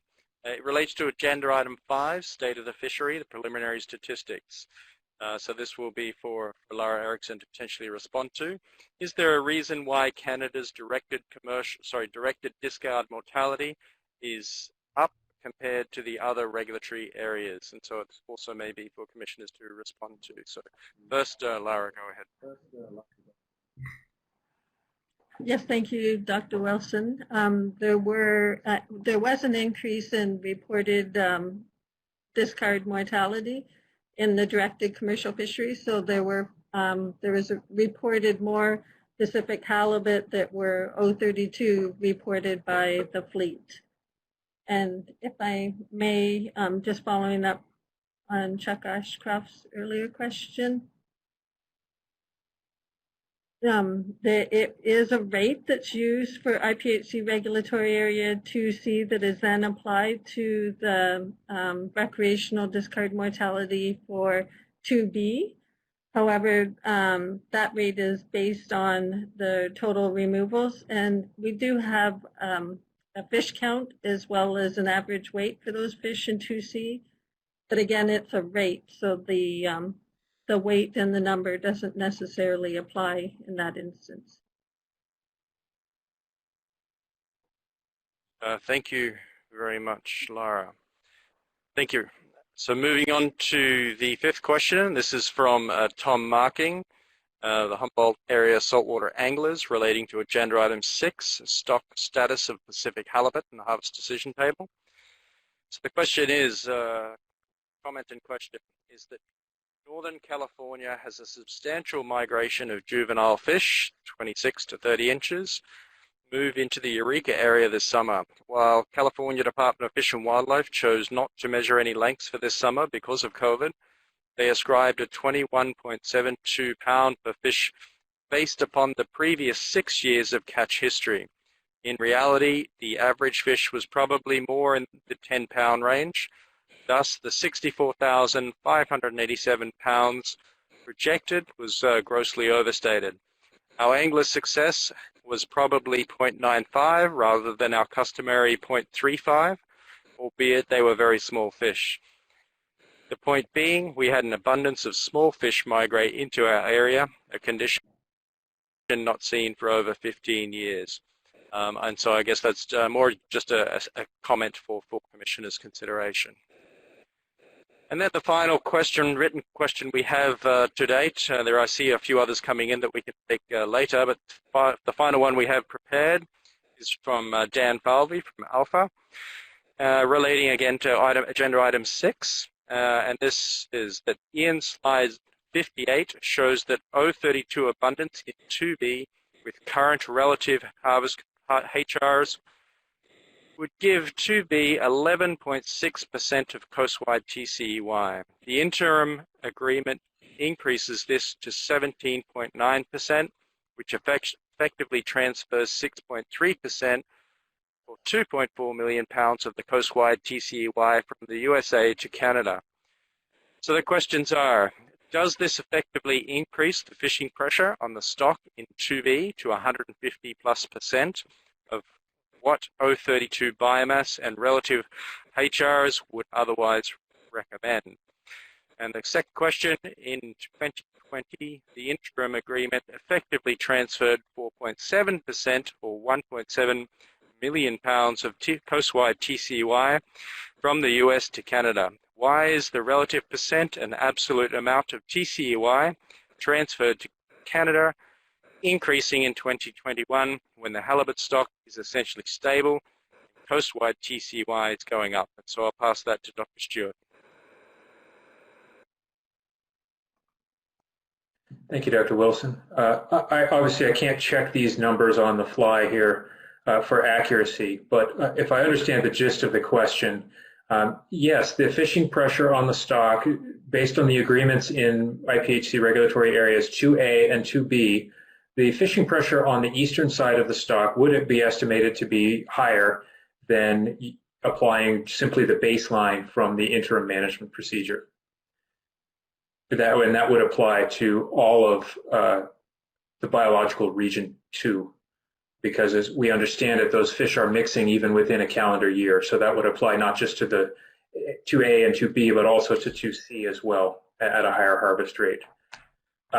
And I'm not sure, without actually comparing the numbers, exactly how to answer your second question, except to say that as the percentage of the stock in IPHC regulatory area 2B differs from 20%, the effect of the weighted average becomes more pronounced. And so I suspect that's what you're seeing in the numbers, is that the weighted average with 70% of 20% is more important this year than last year, because it's the estimate, the raw estimate in the baseline of stock distribution is slightly lower.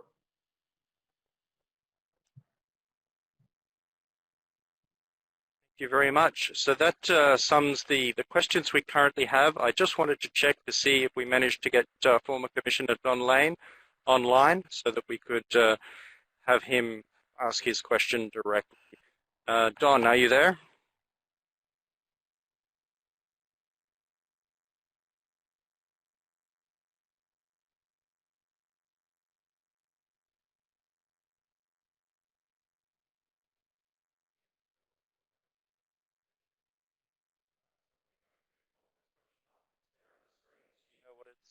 Content is, and then we will allow a bit more time for Don to comment. Unless, Don, are you there? No. Okay. So through the chair, I see there are commissioners who would like to ask or comment. So I'll pass back to you, Chair.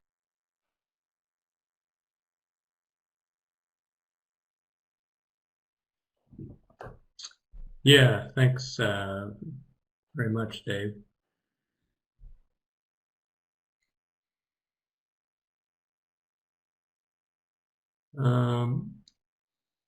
Neil, do you have a comment?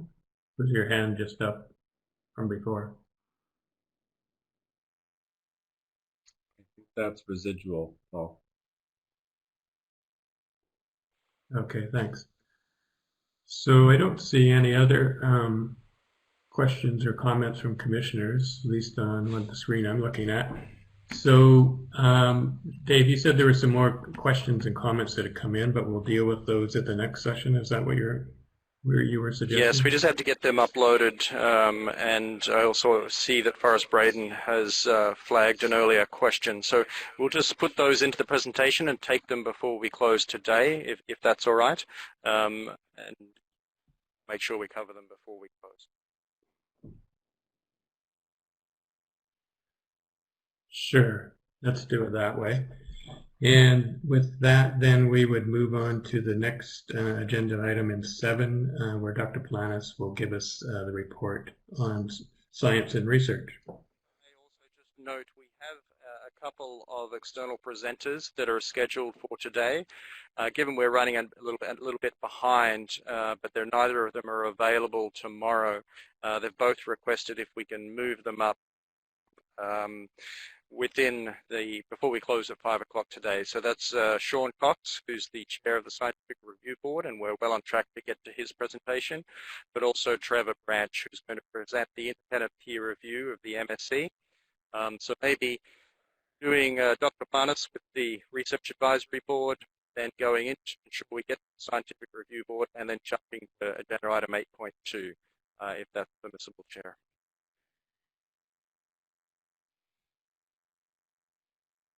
Yeah, that'd be fine for sure, Dave. Okay. Let's do Thank it you. that way. Over to Dr. Planas.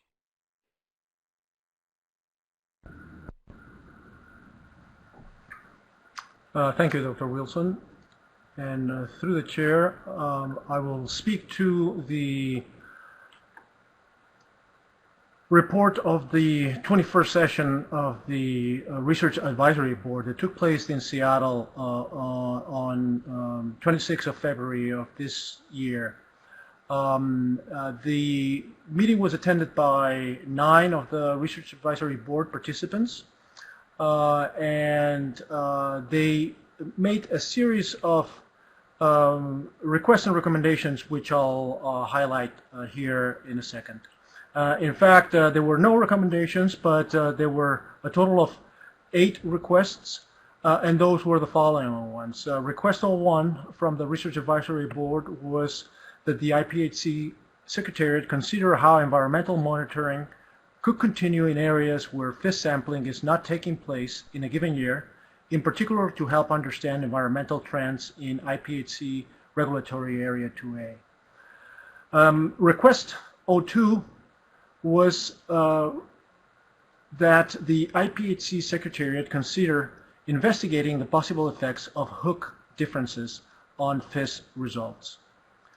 Request 03 was that the IPHC Secretariat consider the effect of different bycatch species on hook competition rates. Request 04 was that the IPHC Secretariat consider additional ways to incorporate commercial fishery data into stock assessment.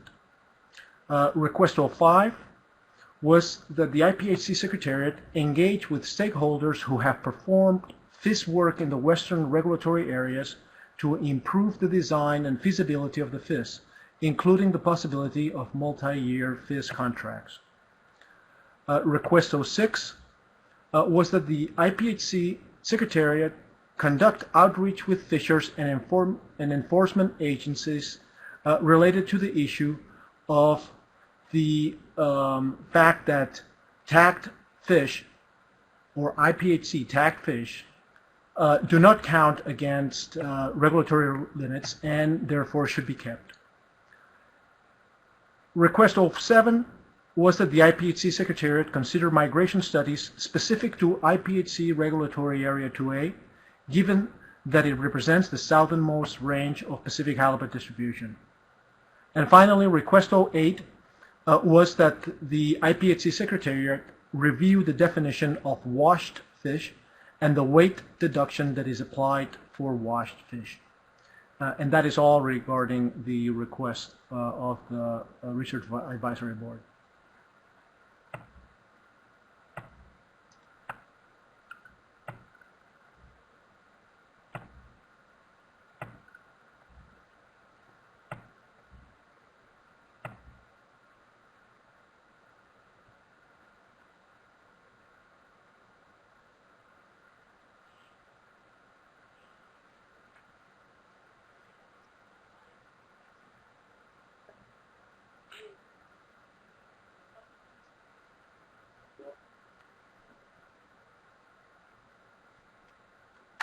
Sorry, Chair, there's a slight technical issue here, so we're just going to get it all back online and come back to you. Yeah, for sure. No problem, Dave.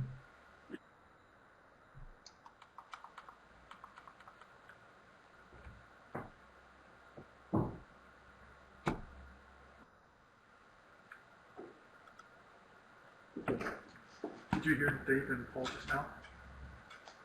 Yes, I did. So you're good? Yeah, I can't hear you. You can hear me? Okay, so it sounds like we're good to go. I can hear you there, Giuseppe. So it sounds like you've wrapped up the presentation, and we'll pass back to the Chair to see if there are any questions on the Research Advisory Board. So over to you, Chair. Yeah, thanks, Dave. Sorry. One sec, having a problem myself. There we go. So are there any questions for Giuseppe?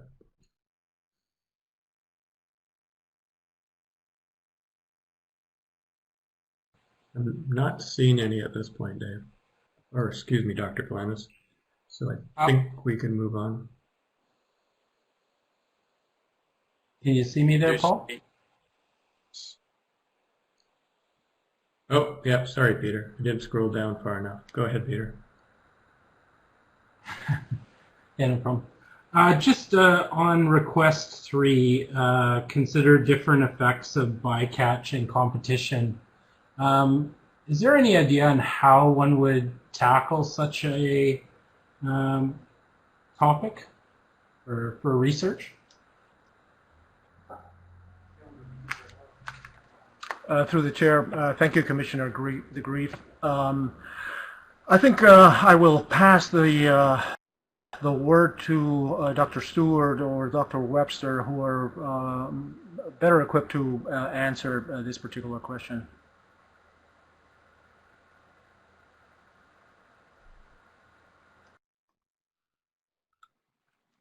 Thank you, Dr. Planis. Through the Chair, Commissioner De Grief, this is a challenging topic to research. The challenge here is the question of whether some species may have access to the gear before others. And so the only real ways to get at that directly are either through some type of video work or through some type of use of hook timers, whereby we can determine how long the gear was in the water and at least determine whether the gear was settled to the bottom prior to a capture of a particular species. I think the primary concern with this item was the capture of dogfish potentially occupying those hooks before they reach the bottom.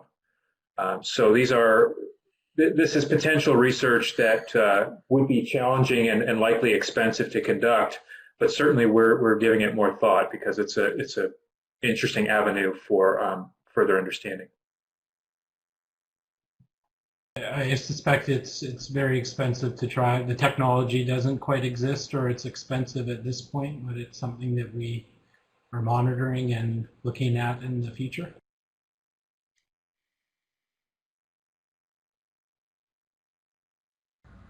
Through the Chair. Thank you, Commissioner. I think. Go ahead, Dr. Stewart. Sorry, Dr. Planis.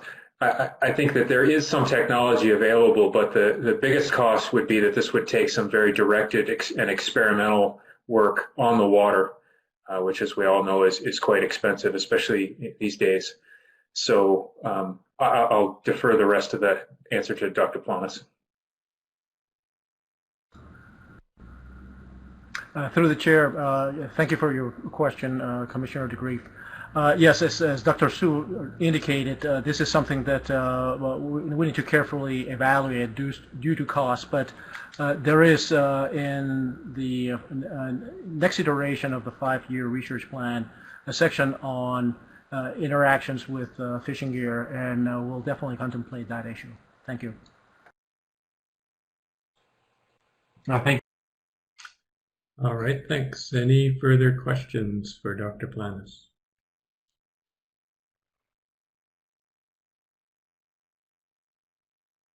Not seeing any at this point. Then, Dave, did we want to go over to Dr. Cox? Yes, that's correct, Chair. So we'll move to, we're actually still in sequence, which which is good. So we're in agenda item 7.2, and this is a report from the Scientific Review Board Chair on the outcomes of the SRB this year. And so, Dr. Cox, if you could just turn your microphone and video on if you're available, we'll do a quick sound check and then proceed. Hello. Do you hear me? Can hear you fine. Mm-hmm. Thank you.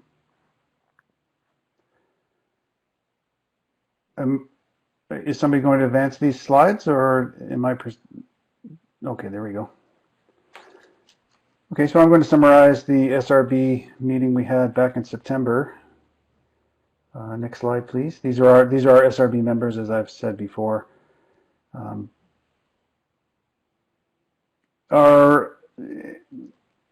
To remind you, our summer session in June is normally focused on research, and then our September meetings are typically focused on the information that is going into the stock assessment for that year, as well as other issues that are topical. In this particular year, we focused mainly on the FIS rationalization and the sampling designs and the MSE.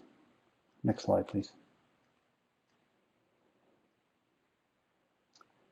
We only had recommendations for this September meeting. The first one being, sorry, I need to resize my screen a little bit here so I can see. The first one being we endorsed the 2021 FIS design that was proposed to us. Next slide. This is the one, and there were others presented in one of the appendices to our report, which was the full 2022 and 2023 ones as well. Next slide. So one of the things that we had recommended for the biological research program was to add some prioritization of research components, specifically tying them to particular uncertainties within the stock assessment and MSE. Continuing to try to improve the integration of the biological and ecosystem research program into these other main functions. One thing we suggested, for example, that the biological uncertainties could be ranked in a prioritized order for the stock assessment and MSE would be one way to do it. Next slide, please. There was a recommendation about trying to establish or recommending that the Secretariat establish a series of benchmark statistics that characterize the Pacific halibut genome, since that was a major step forward. Next slide, please. Again, with research integration, this is similar to the one before. Trying to encourage the Secretariat to prioritize research activities and to also put timelines on them as to when those research products will be integrated into the assessment and the MSE. And recommendation 5 was trying to get more specific direction to what the SRB is expected to provide input on and decisions about, trying to get those things into the documentation that are presented to us. Next slide. These three relate to the management strategy evaluation, and there are 3 ways that estimation error is incorporated into the management strategy simulations. And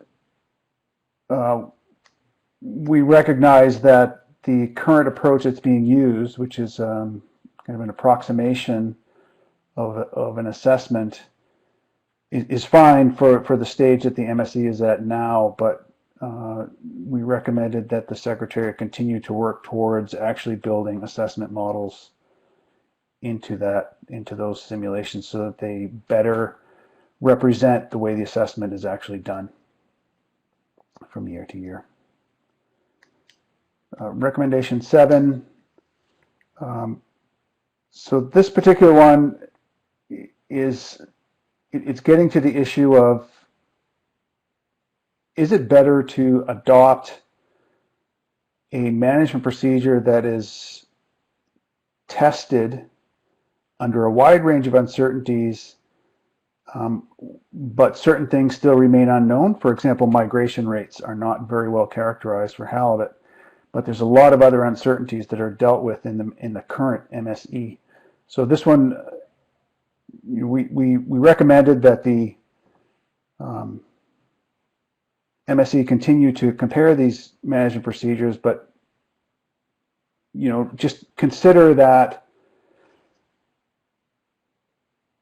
it might be better to adopt a simulation tested management procedure than to continue to use an untested one, which is the current approach. That's the main recommendation here.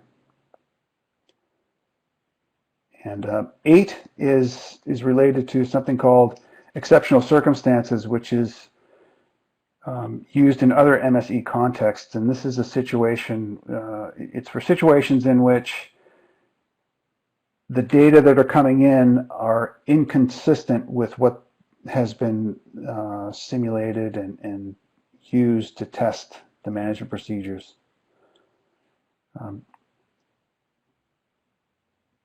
This kind of topic is used in a couple of different fisheries.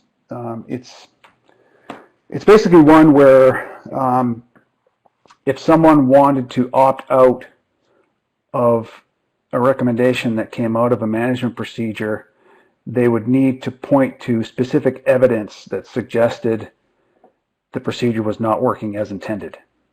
And so exceptional circumstances provide the criteria for establishing that evidence. So it's not something that you can come up with overnight, but it's definitely something that the Secretariat should start to think about and work on.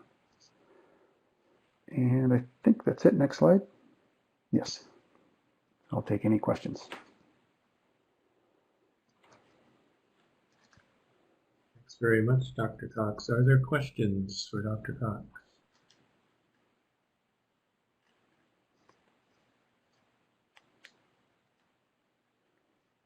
I have one. If we could go back to slide 6.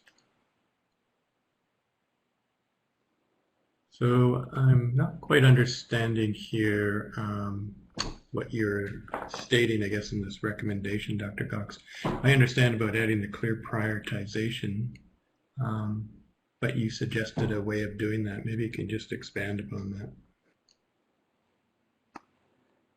Well, it's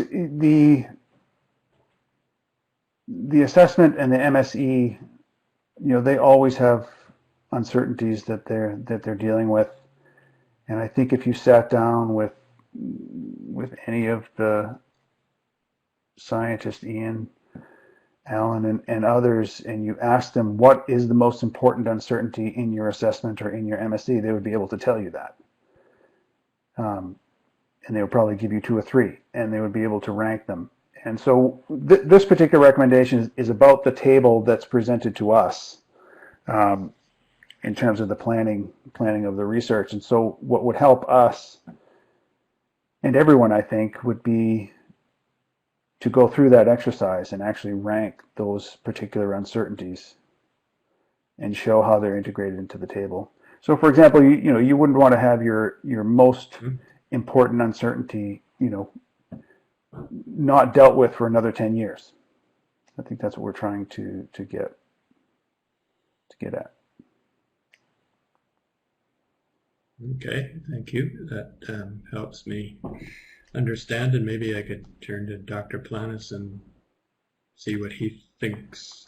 Maybe he's done some work on this already, or has thought of ways about moving ahead with setting a prioritization for biological research. Thank you, Chair. Yes, we have, as a result of the comment from the Scientific Review Board In fact, the Secretariat has already started to rank the priorities based on stock assessment and MSC research, precisely as Dr. Cox indicated, to make sure that we're not leaving out any essential or high priority issues related to stock assessment and MSC outside of the research activities scope. For example, we have now completed a table, or I would say a first draft of a table in which we have all the prioritized inputs from stock assessment that would require research activities, starting from biological inputs to assessment, data collection and processing, as well as fishery yield. And the same with the MSC process, namely biological parameterization and validation of movement estimates, as well as fishery parameterization. So that is work in progress, and we're definitely working in the Secretariat to achieve that goal. Thank you.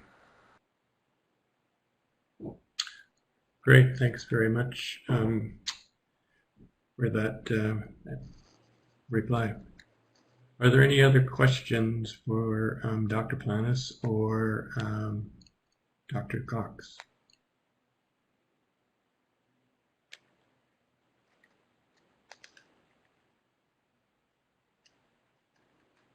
No, it looks like we could let you go then, Sean. Okay, we'll have a good meeting. Thank you very much. Appreciate the update. Thank you.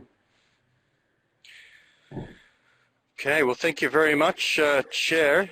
The next, as I said, we're going to change the agenda around slightly, and we're going to bring agenda item 8.2 forward so that we can have Dr. Trevor Branch present the MSc peer review. So if we could have the presentation for the independent peer review up on the screen, please. Just going to give a quick introduction to the peer review itself before I hand over to Branch.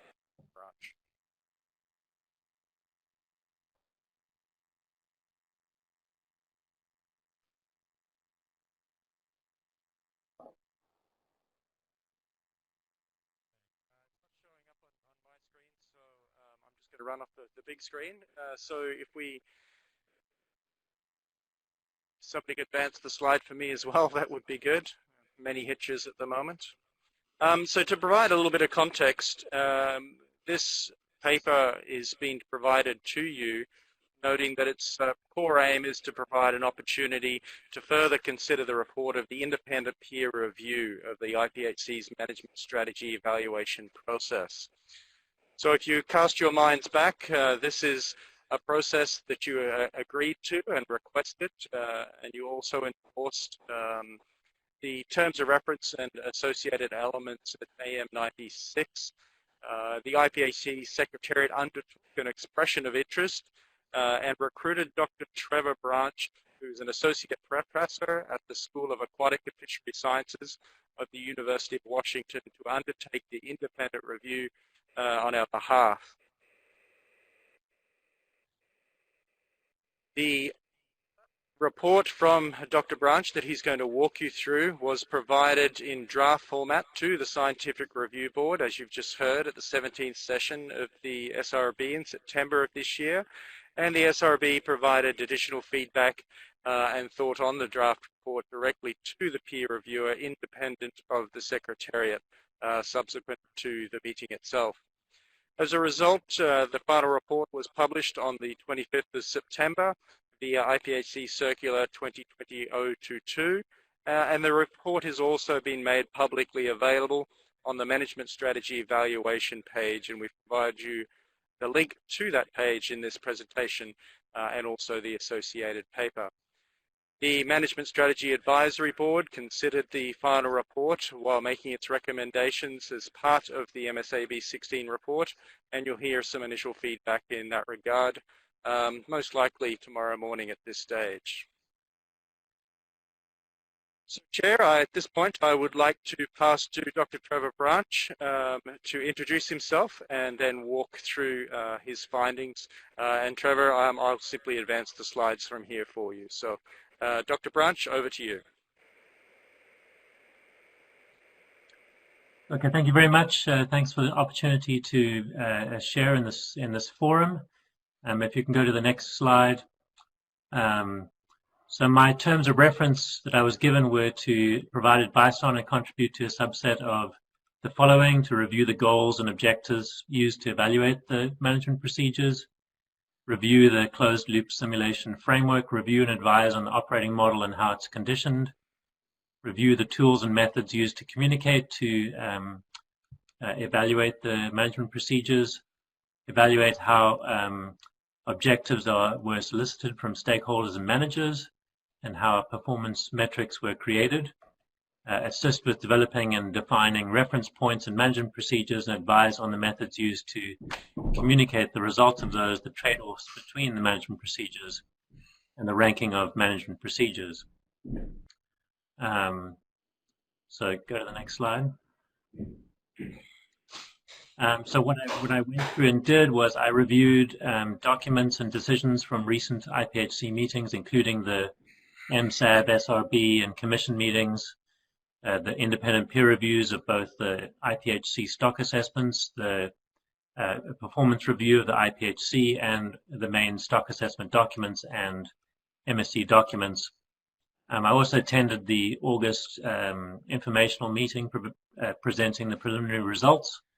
Members of the MSAB conducted a series of informal conversations with what I tried to make a diverse array of MSAB members, including the team itself, scientists, managers, industry representatives, and so on, and then present some interim recommendations to the SRB meeting in September for feedback. Next slide. So my findings, and I just would take a step out away from all the PowerPoint slides and say that I didn't find any major issues. Generally, everything was conducted according to international standards. So that's the sort of top level finding. So as everybody knows, the MSC is intended to simulate test rules for setting catches for halibut and how to allocate catch and bycatch amongst the IPHC regulatory areas. And in my judgment, the MSC is technically sound. I found almost universal praise from all of the participants that I chatted to for the MSC team led by Dr. Alan Hicks, for their technical work, for their collaboration with stakeholders, and the communication of results to the stakeholders. So I didn't identify any issues amongst the people that I interviewed or the work that I reviewed.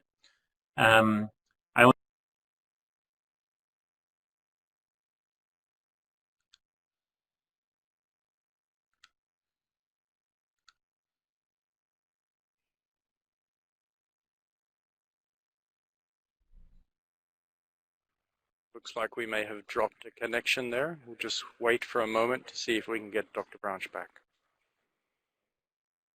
Guidelines. Sorry about that, everybody. My internet has not been great. So as it's set up, it has a simulated model of truth operating model, a simulation of the stock assessment process, the estimation model, and a simulation of the catch setting and the catch allocation process. In other words, the harvest control rule. So next slide, please.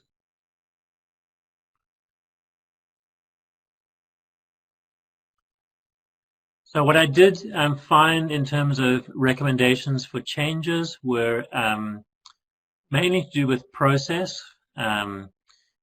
I really felt that to ensure that the MSE simulations continue to be successful and accurate, primarily a decision needs to be made about what is the future of the MSE process beyond January 2021. And the reason for that is that several of the key members of the MSE team, their contracts end, and it's not clear what the priority is for the Commission beyond that time point.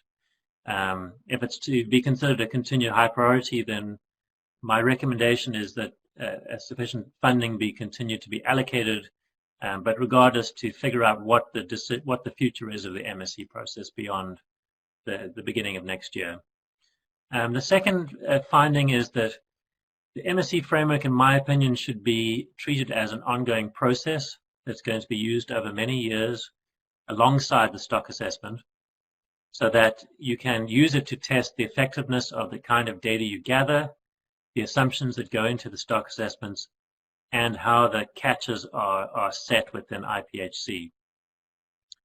A third recommendation was that the Commission should codify the rules that they use to adjust catch levels within each regulatory area after applying the harvest control rule, so that the MSC framework can accurately evaluate risk to the stock and catches within each such area.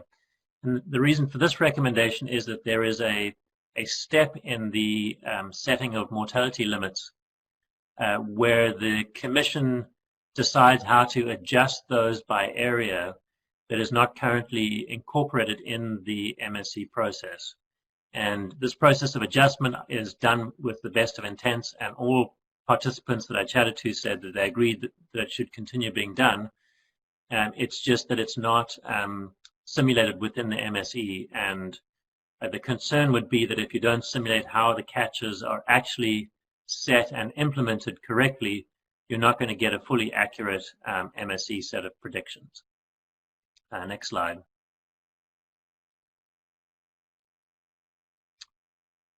So my priority recommendations were that the Commission should plan ahead for the future of the MSE process and allocate required funding and personnel accordingly. It be treated as an ongoing process to be used each year alongside the stock assessment itself, and to analyze the impact of the Commission modifying catch levels in each regulatory area after the TCEY recommendation from the harvest control rule.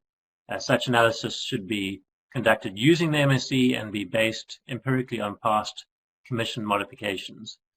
And the reason for that is that since catch setting is an integral part of the MSE, it will be most accurate when it models the actual decision-making process of the Commission itself. Next slide. Additionally, there was certainly some room for the MSAB membership to be expanded to include representatives of some areas that are not currently very well represented, such as crew members, fishing communities, environmental organizations. I didn't see this as a high priority recommendation, but certainly something to continually reassess and look at. And then to recommendation 5 was to complete the documentation of the technical details of the IPHC MSE framework.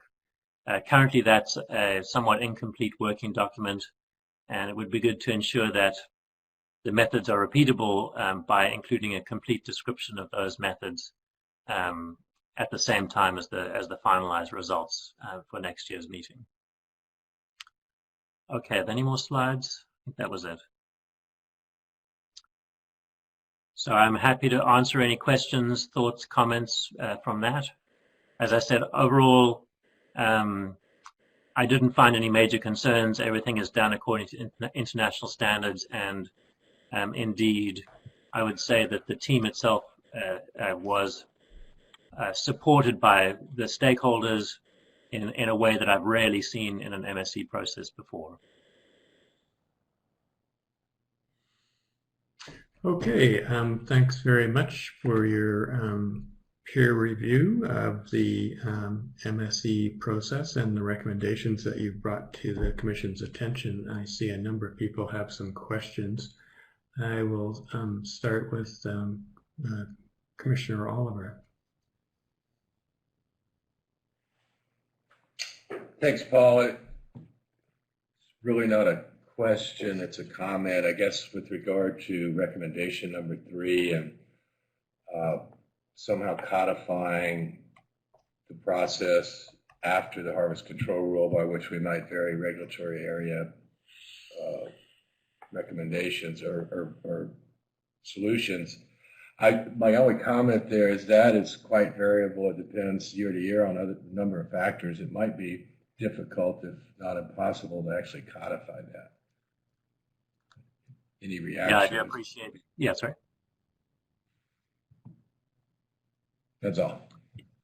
Yeah, I do appreciate that's not an easy process, and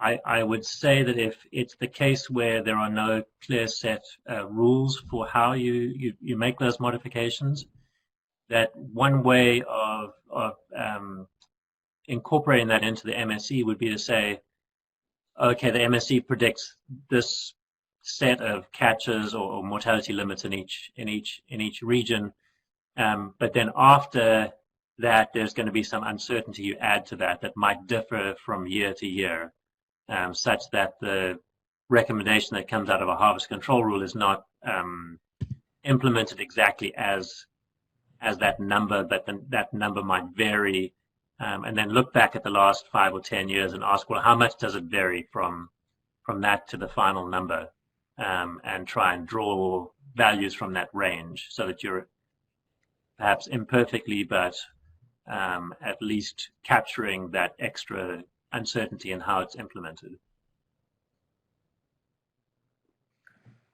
Thank you. Neil.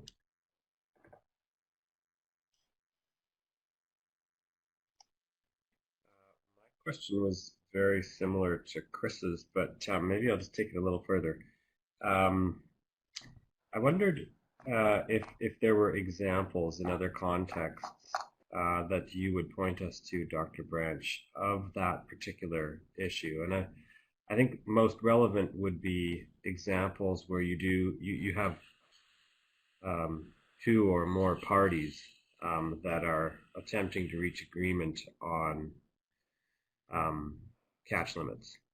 I'm aware of at least one domestic example where we do a pretty good job of codifying the rules and following them year to year, but I think something like the IPHC is a unique context. Yeah, I think every fishery has its own unique context and a way in which the politics and economics and fishery sustainability are traded off against each other.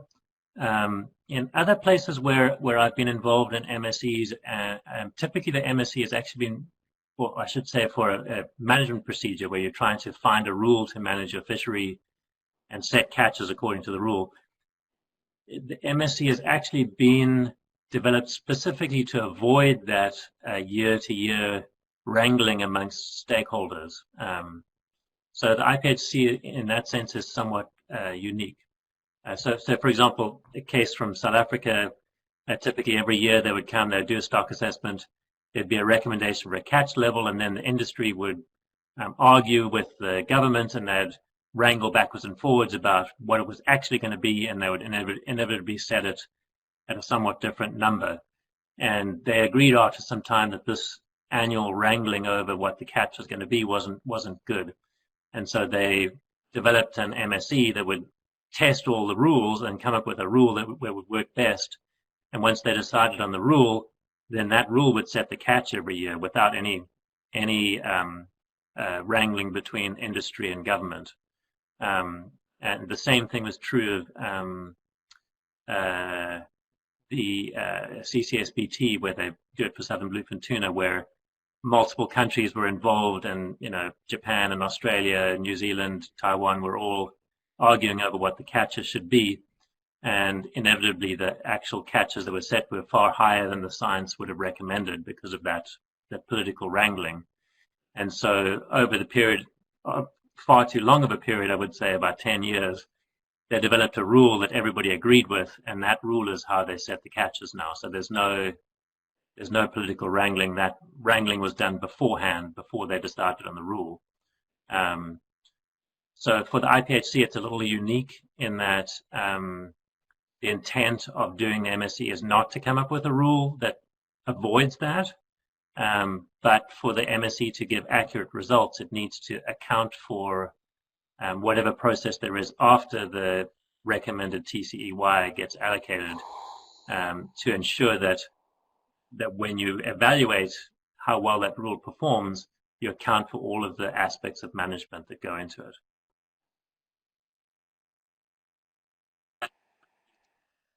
Okay, thank you. So commissioners would be planning their own obsolescence. Frightening prospect, but appreciate the input. But on that note, when I was working at CCSBT, I exactly did that. As soon as they adopted the rule, they no longer needed my services.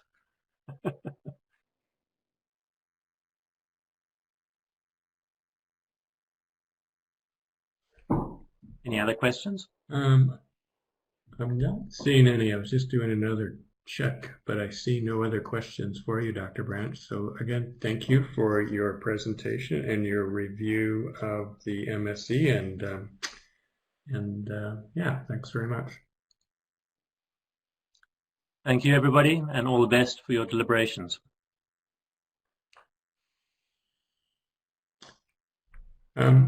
So Dave, do we want to go back to public comment now, or do you think carry on with MSc and then do public comment and questions? Thanks, Chair. We actually have agenda item 7.3 remaining. It would take about 20-25 minutes to complete. So that's the update on the 5-year biological and ecosystem science research plan by Dr. Planas, and that will then leave us with probably a good half hour or so to take remaining public questions and comments from the presentations today.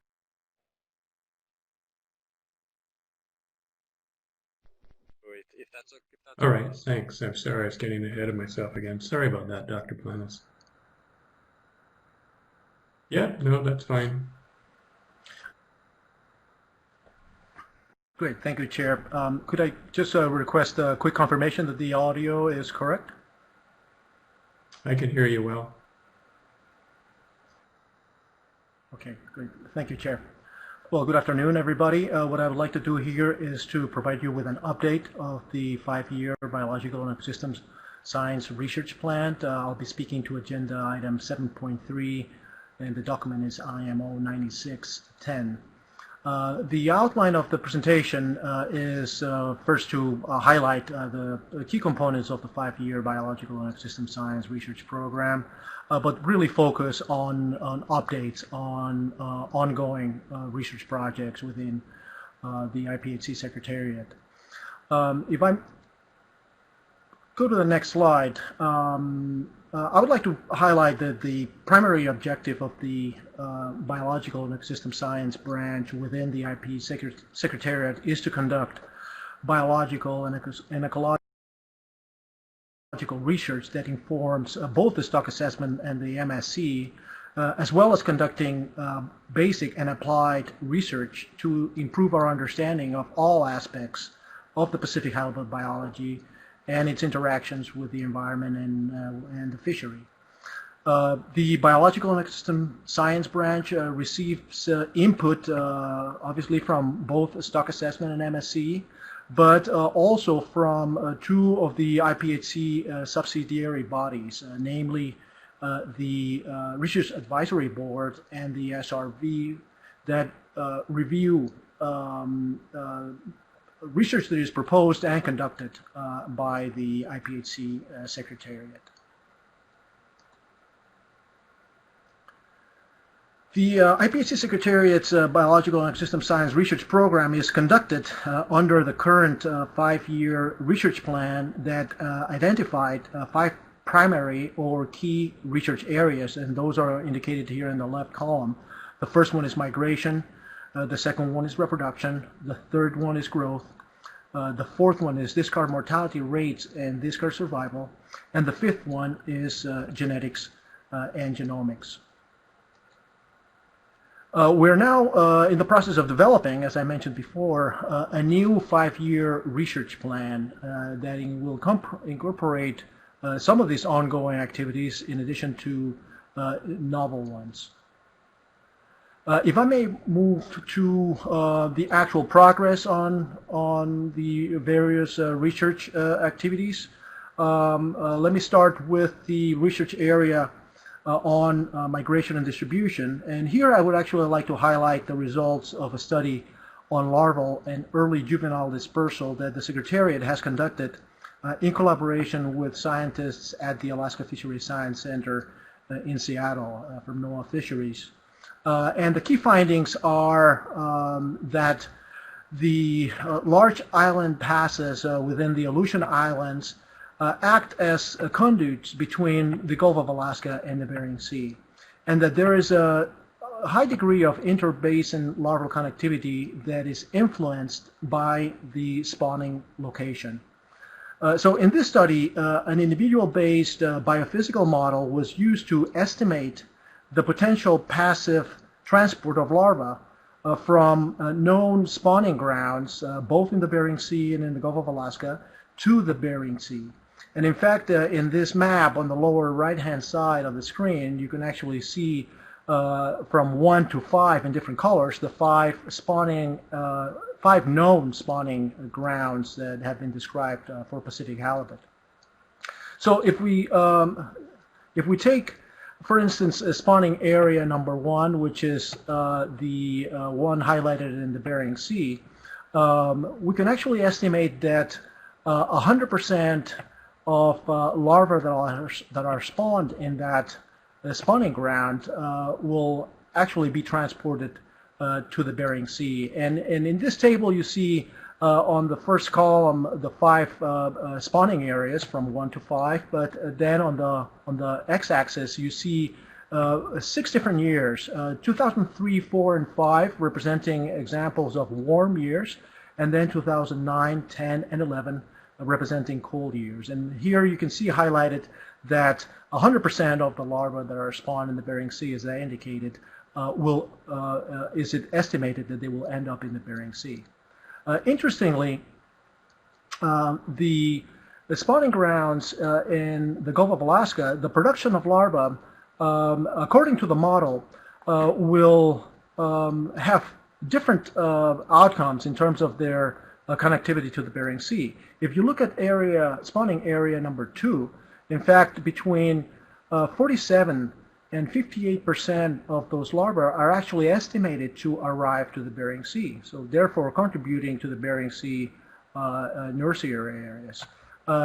Spawning area number 3, which is in the central Gulf of Alaska, is expected to produce larvae that will be transported to the Bering Sea in lower percentages. And here you can see that between 15 and 20% of those larvae from spawning area 3 may be transported to the Bering Sea, and lower percentages of larvae transported to the Bering Sea as we move towards the easternmost spawning areas. So one of the additional outcomes of this study is that there is increasing evidence for a large degree of intra-basin connectivity within one ocean basin. And here we can see what happens in the Bering Sea, particularly in spawning area number 1, which is the one in the Bering Sea. So here in this diagrams, you can see in 2005 a warm year, and 2009 a cold year. The distribution and the trajectories and expected trajectories of larvae that are spawned in this spawning area. In pink, those are the outcomes of larvae modeled to be spawned, and after 5 months after spawning, therefore reaching the northwestern portion of the Bering Sea in both years. If we compare that to spawning area number 5, which is the one in the southeast Gulf of Alaska, we can see that in pink, again, those larvae are actually transported coastwide, but do not reach the Bering Sea.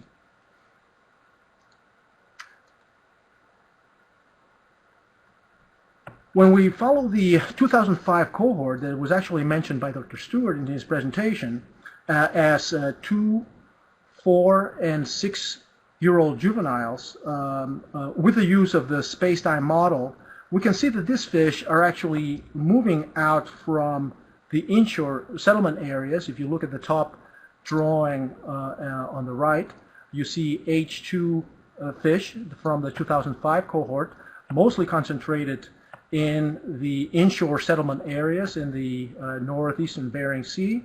and how those fish are actually moving out of the Bering Sea towards Unimak Pass and into the Gulf of Alaska, therefore demonstrating that those fish actually migrate out from the northern Bering Sea and eventually repopulate the Gulf of Alaska. So the results of this study have now just been published very recently in the journal Fisheries Oceanography. If we move into the second research area, which is reproduction, Dr. Stewart has extensively commented on the sex ratio information that the IPHC Secretariat has provided for the last 3 years in the commercial landings of 2017, 18, and 19. And here I have to say, and I have to give thanks to both the intern and particularly to the IPHC laboratory technician, Ms. Anna Simeon, for conducting this in record time. You have heard the sex ratios from the commercial landings, but due to the importance of those sex ratios now in scaling spawning biomass, the IPHC Secretariat started looking into the possibility of evaluating sex ratios in historical samples.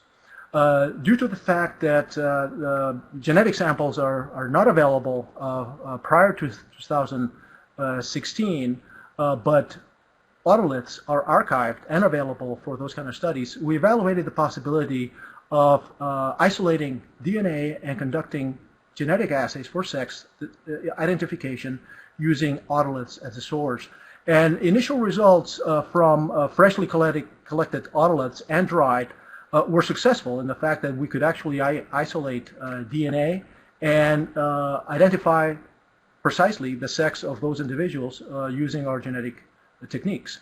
However, what's important is to determine whether samples that otoliths that are in glycerin as they're usually being kept, whether that is a potential source of DNA for genotyping, and that is work in progress. So far, we have not been successful, but we're working towards developing techniques that hopefully will allow us to do that in the near future.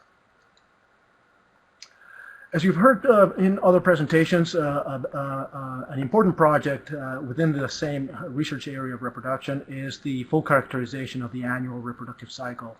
And the main objective of this study is to revise maturity estimates for male and female Pacific halibut. In this study, we have collected samples throughout an entire calendar year in the central Gulf of Alaska, in the Porlock region, a known spawning ground. We're using currently those samples to better understand the reproductive cycle of both males and females, understand the process of gonadal growth, maturation, and spawning as well, with the hopes of providing an accurate staging of reproductive status, to update current maturity date estimates, and to provide information on fecundity and skip spawning, which are lacking for Pacific halibut. One of the first prerequisites for accurately staging maturity is to classify oocyte stages accurately through the use of microscopic techniques. So here we have provided a complete description of the different oocyte stages and how the oocyte diameter varies according to the stage. And here you can see in this graph on the x-axis the diameter of the oocytes in microns, and then on the y-axis the developmental stage of females and how the oocyte sizes increase during the main 3 reproductive phases: primary growth, secondary growth, and finally oocyte maturation. And with this studies, we have determined that Pacific halibut is actually a batch spawner with a group synchronous ovarian developmental pattern. That means that there are several batches of oocytes in development in the Pacific halibut ovary at all times. And importantly, that the Pacific halibut is in fact a species with a determinate fecundity. which means that the annual stock of oocytes are recruited at the beginning of the reproductive season. And the results of this study are already published in the Journal of Fish Biology in collaboration with scientists from the Alaska Pacific Halibut University. One of the first preliminary results that we obtained on the accurate microscopic maturity staging is based on those oocyte stages that we previously described. And here you can see how over time, and on the x-axis you see the months of March until February, and how the developmental stages of females based on those oocyte stages changes from early secondary growth to late secondary growth, to full growth, and finally to spawning in January and February, coinciding with the known spawning time of the species. And now we're actually relating that microscopic maturity staging with the staging that is done currently in our Fisheries Independent Setline Survey through visual observation. That's what we call the macroscopic maturity staging. And we're in the process of refining those stages and determine how accurate they are.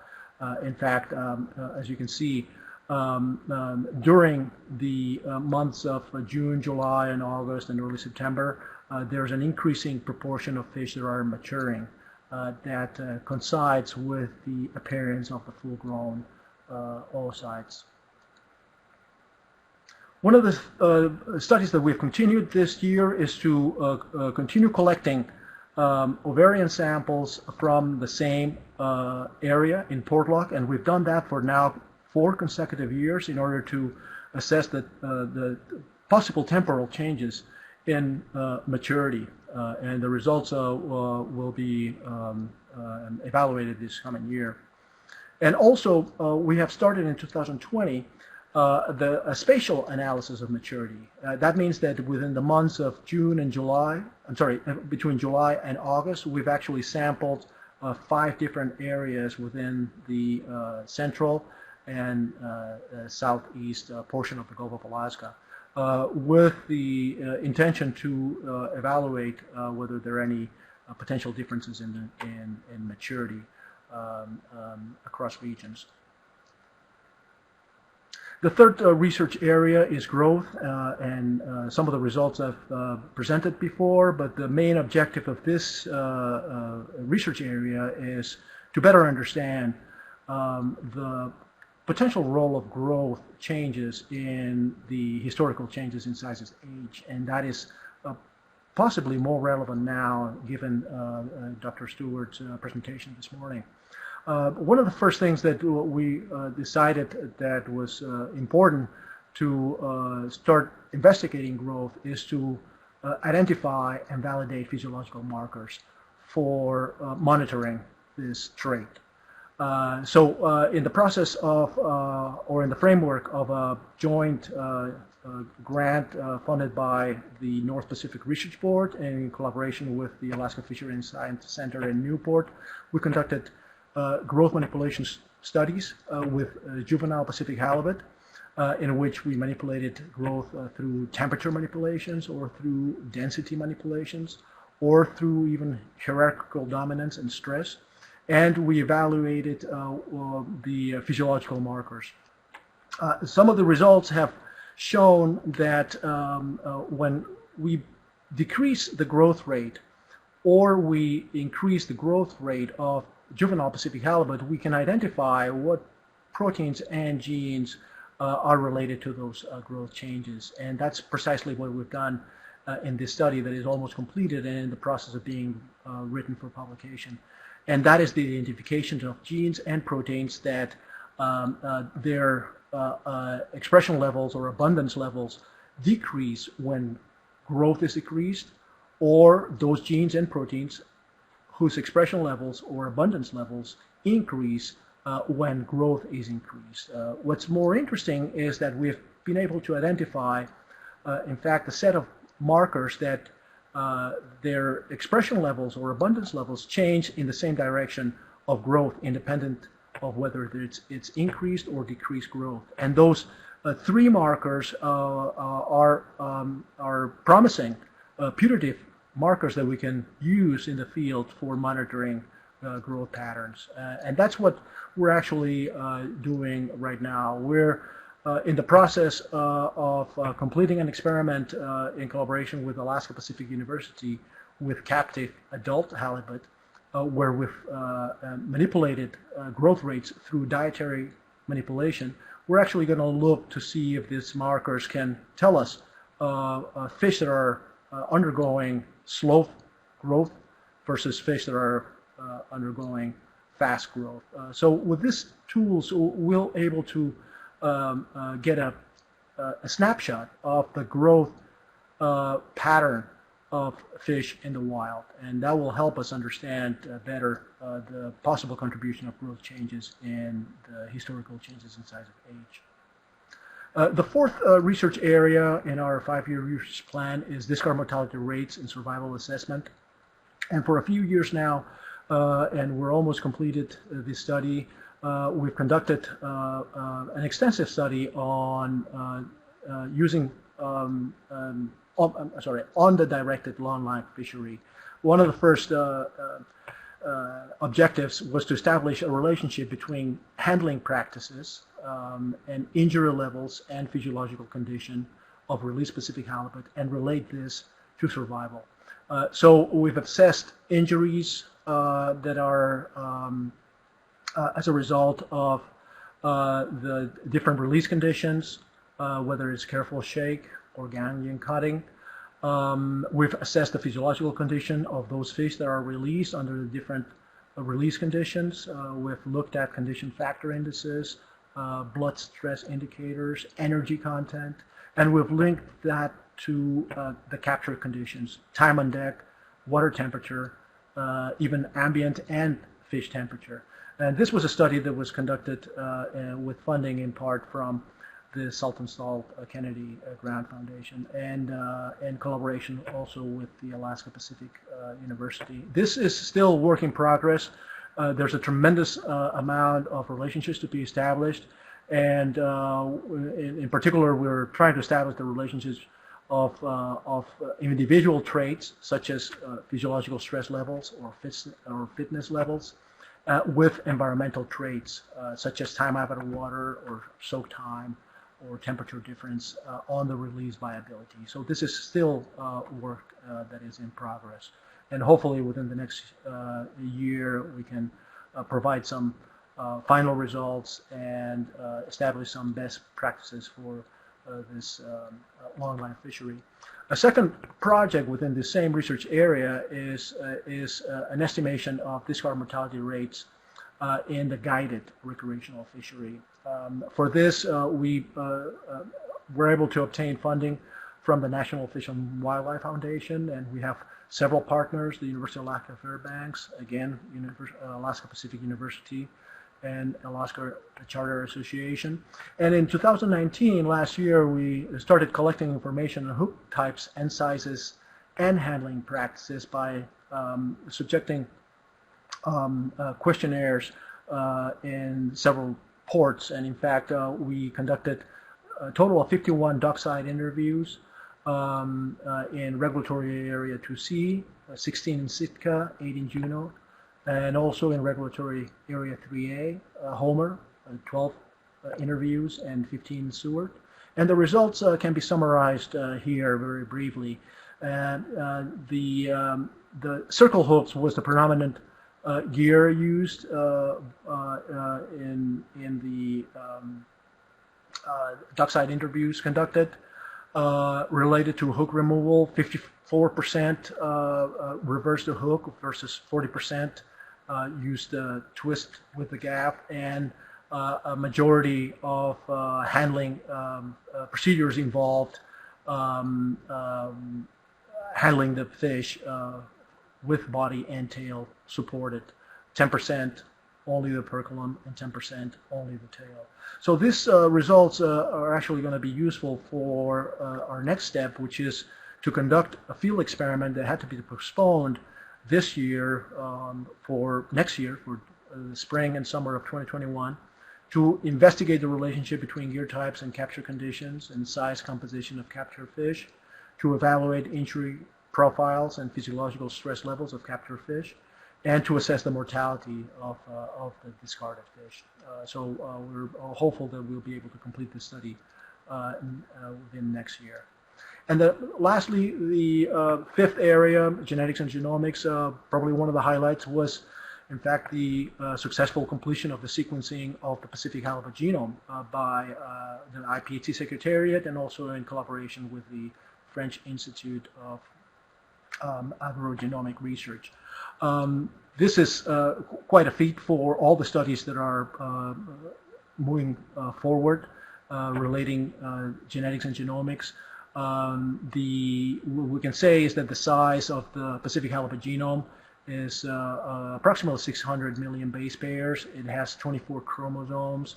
The sequencing was conducted at a 91x coverage, which means that the entire sequence of the Pacific halibut genome was sequenced 91 times in order to get an accurate description of the composition of the genome.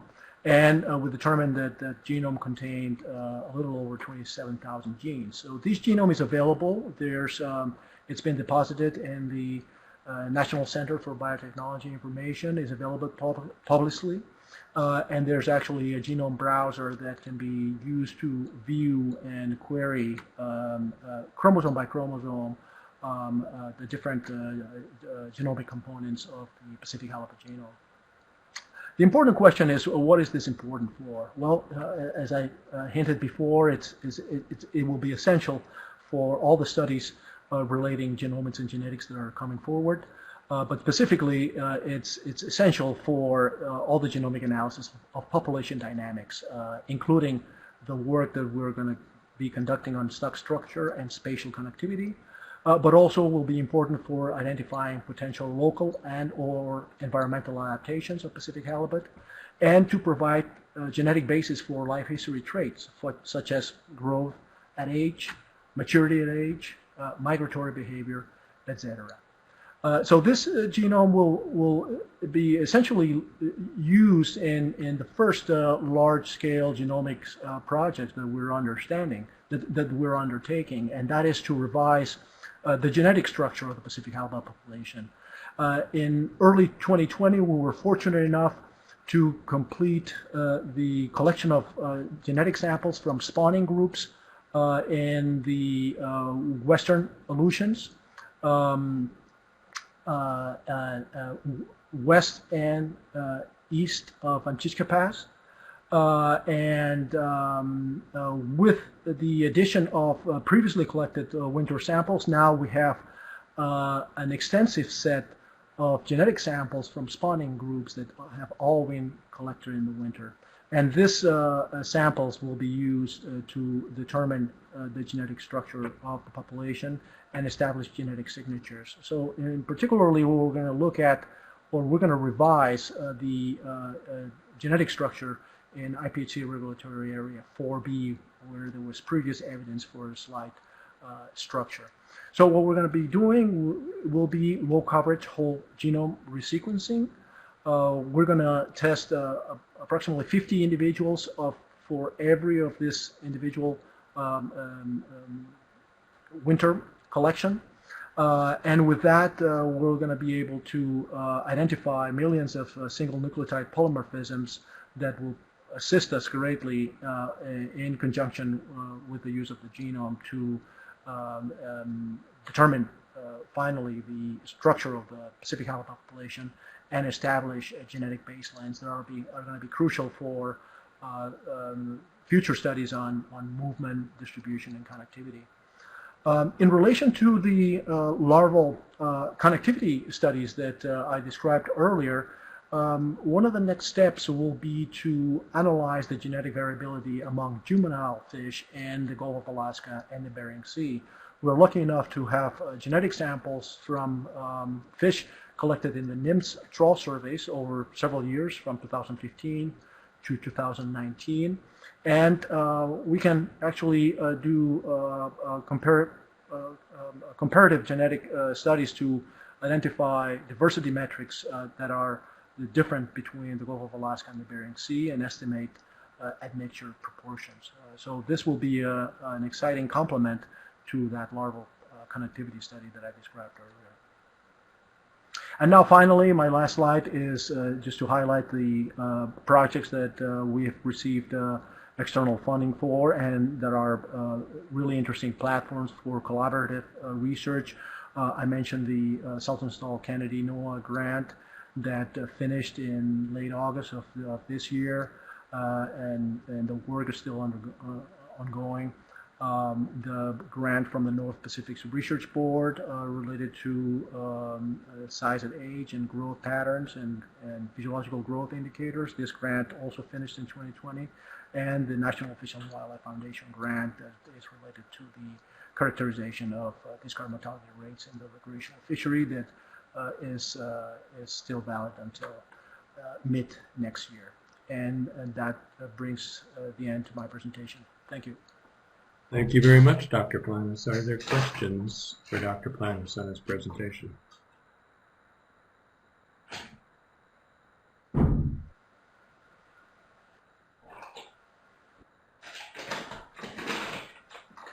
Neil, you have a question.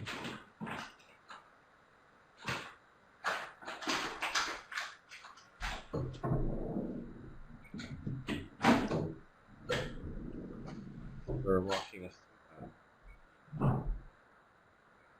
remarkable amount of work across a pretty broad range of topics. I had a couple questions. The first was around migration and the work on migration. And I wondered if you were able to say a little more about where you see that headed in terms of how do you see it eventually feeding into the products that are ultimately used in annual meetings where we are making decisions based on our understanding of stock and how it's going to be distributed and so on. And how much closer do you think we're getting to being able to use some of the findings that you were describing?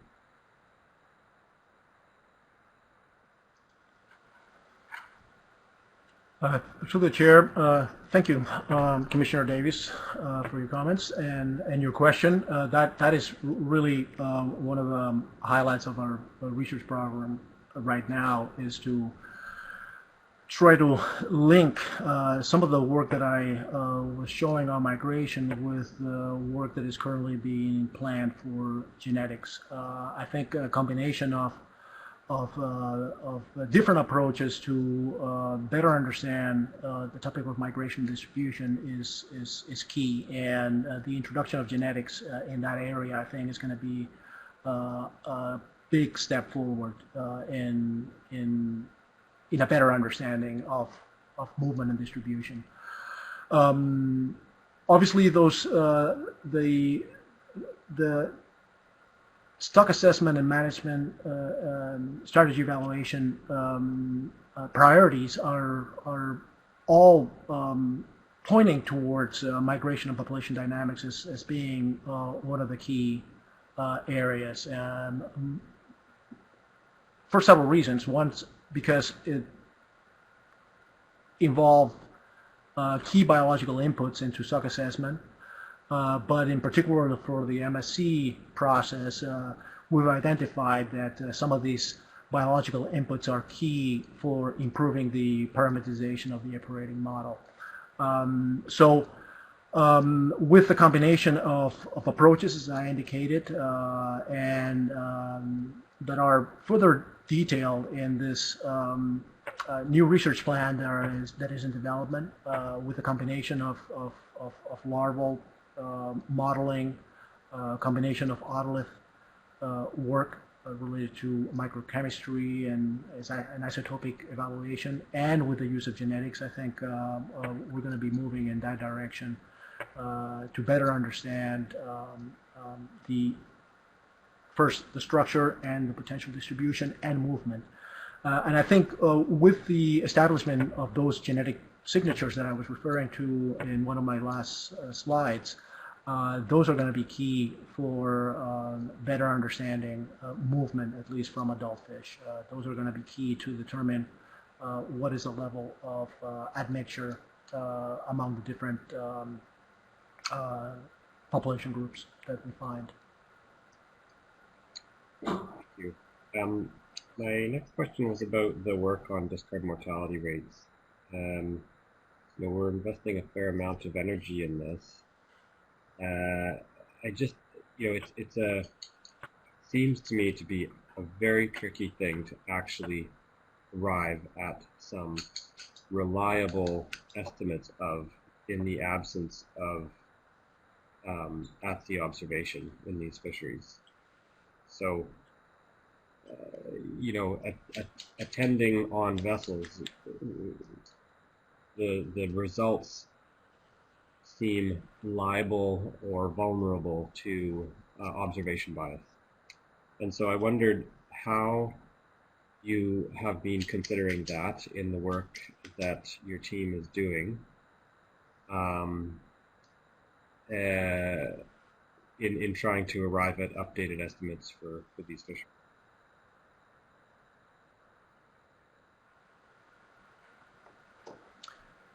Yes, through the chair, thank you, Commissioner Davies, for that comment. I completely agree. I think it's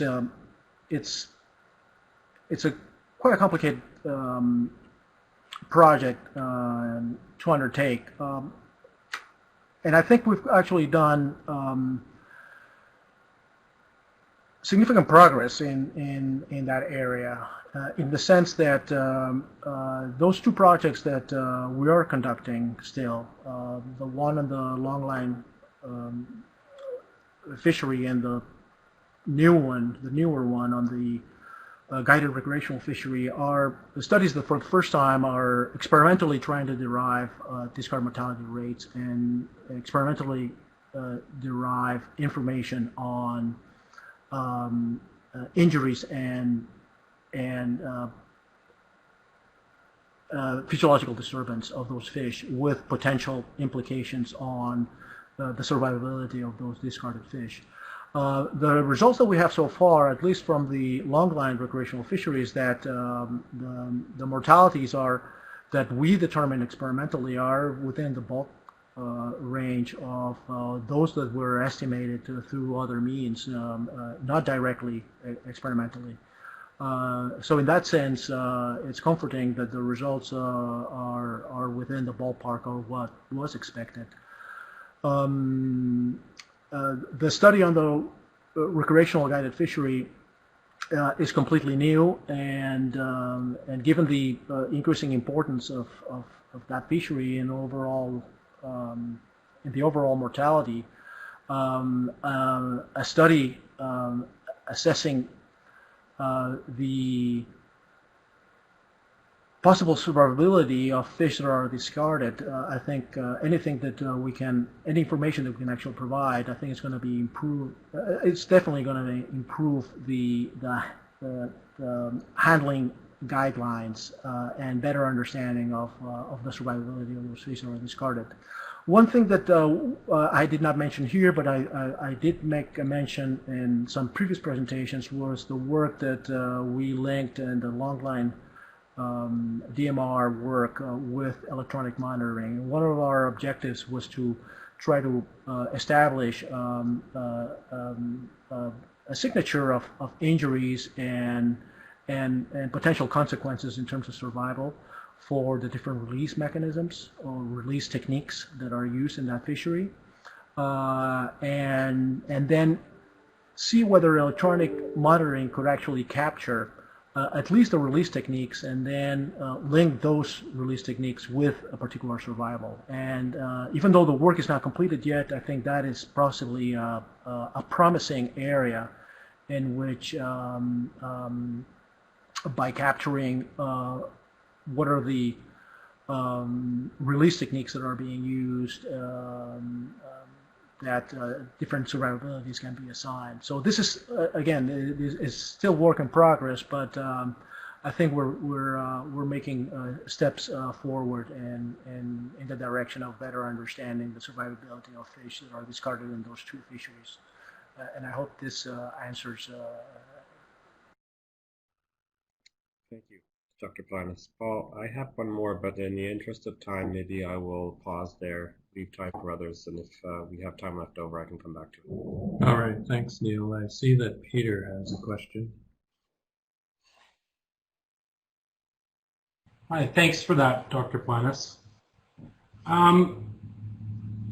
After reading Dr. Stewart and Dr. Hicks's evaluation of directed commercial fishery size limits, it opened up some new thoughts about impossible data gaps in terms of fecundity, maternal effects, possible genetic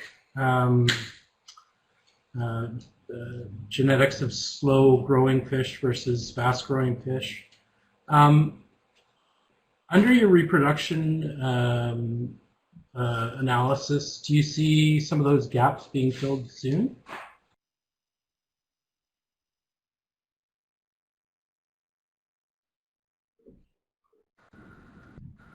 Through the chair, thank you, Commissioner DeGrief.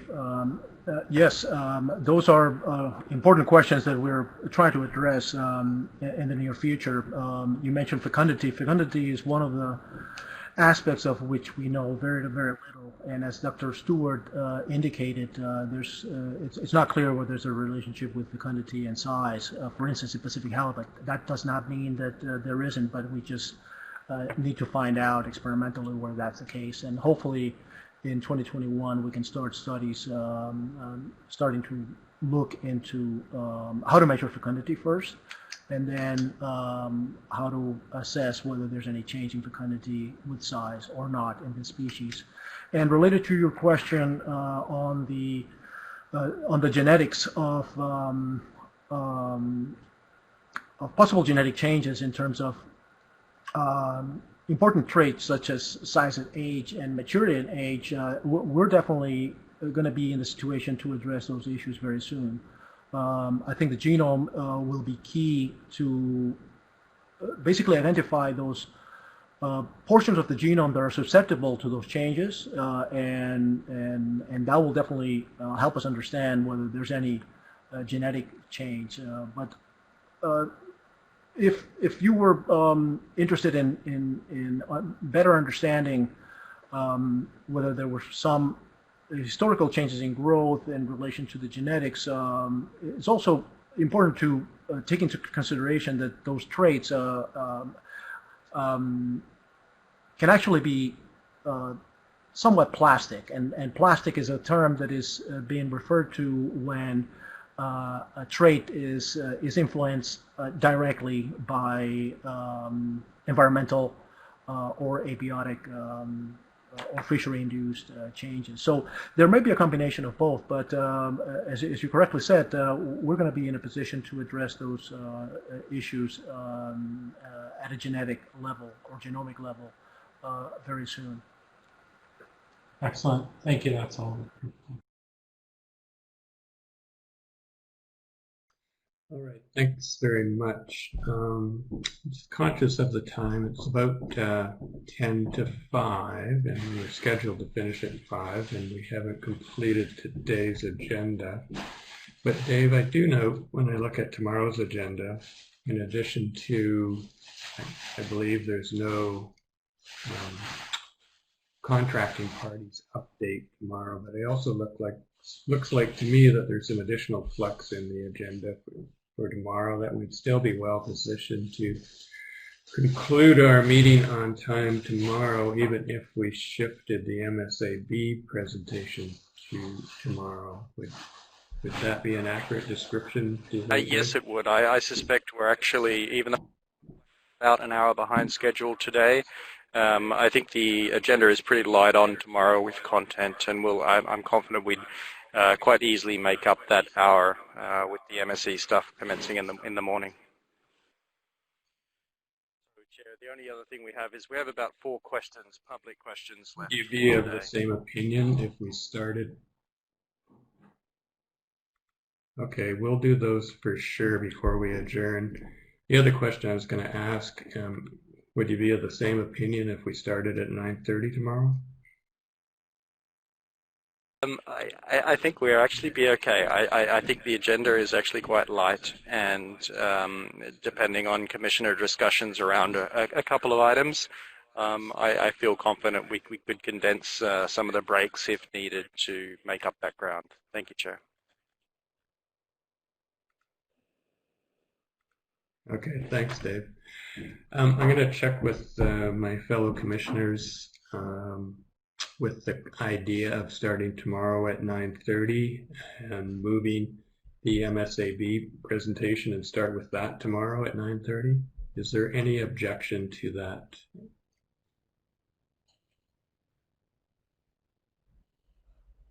No. Not here. Thanks, Bob.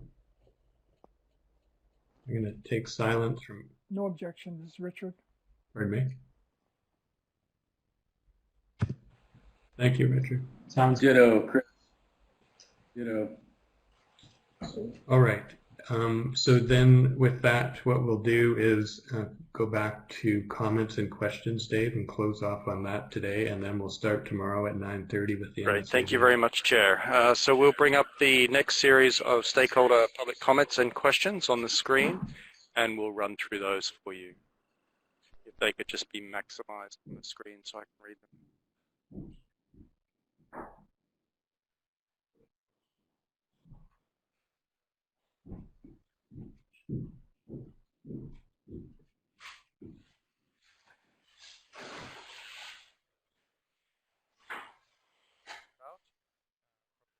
Fishing Vessel Owners Guild. It's regarding agenda item 6, so the stock status of halibut and the decisions table, and it's addressed to Dr. Stewart. Dr. Stewart, in 2B this year, in my observations, it seemed that our commercial fishery had far poorer fishing than normal in Dixon Entrance, but the fish appeared in far greater than normal numbers down south in areas like the Cook Bank, Goose Bank area. I'm just wondering how you feel this may affect the projections for areas 2B that were not surveyed this year as part of the IPHC's Fishery Independent Setline Survey. Over to you, Dr. Stewart.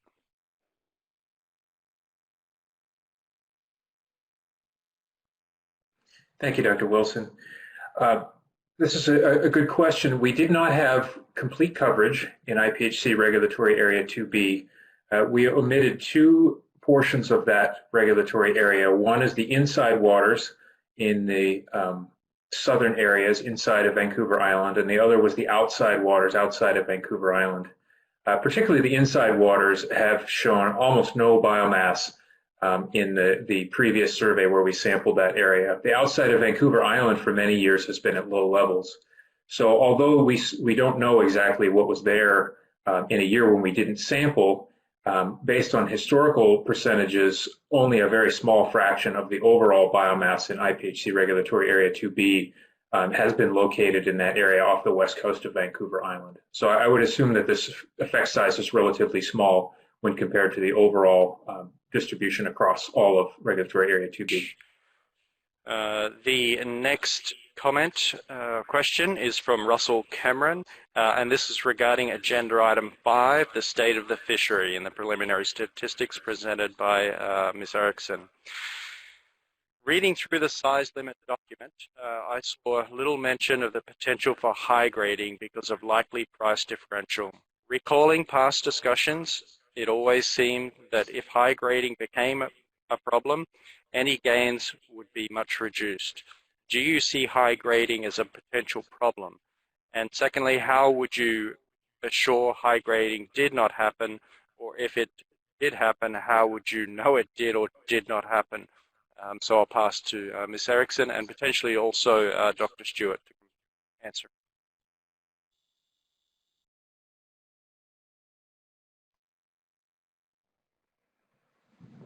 Thanks, Dr. Wilson. I can take the first stab at this one. I think we need to consider where we've been leading up to this discussion. We currently have a fishery that is not completely observed in all places, and there is already a price differential in place for small versus large fish. So to the degree that we have concerns over high grading, I think those concerns would be present already in the fishery, and potentially continue under a fishery that did have, or a fishery that did not have a minimum size limit. Given that, I would welcome a comment from agencies and enforcement regarding whether the case with or without the minimum size limit would provide better opportunities or worse opportunities to ensure regulatory compliance.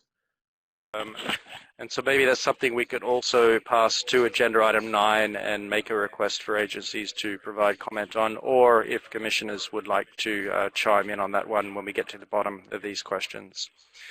So the next question is from Forrest Braden, the Southeast Alaska Guides Organization, again on agenda item 6. The topic is, how is weight per unit effort, all sizes in the setline survey weighted in the current assessment distribution procedure compared to O32 weight per unit effort? Would removing O32 size limit change distribution to regulatory areas compared to status quo? And again, Dr. Stewart.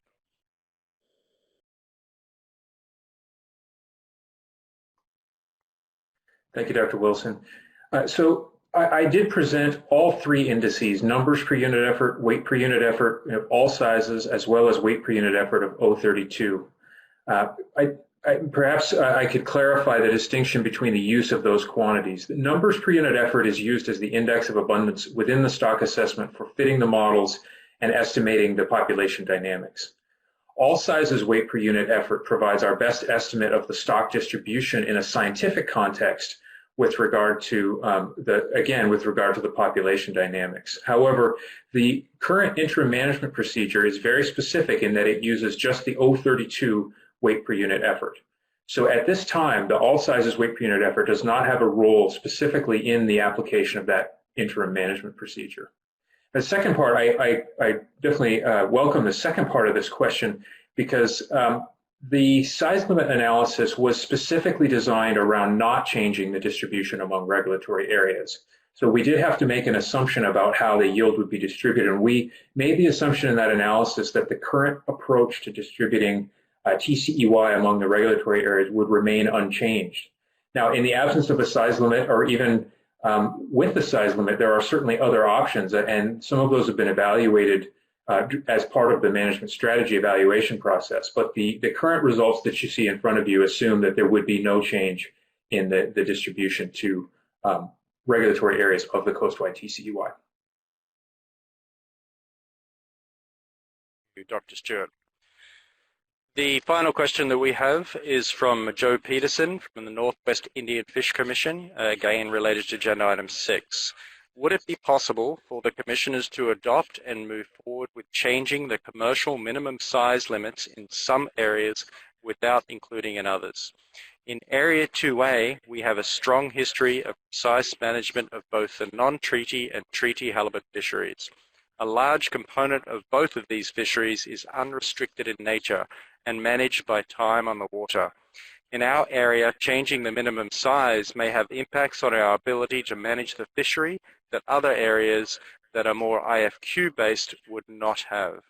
And again, I guess this is more of a management question, but I will also pass to Benny, the Secretary, who might wish to respond.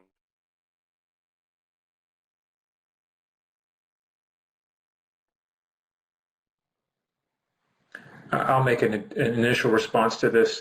It is certainly in the Commission's purview to adopt or remove a minimum size limit for one or more areas.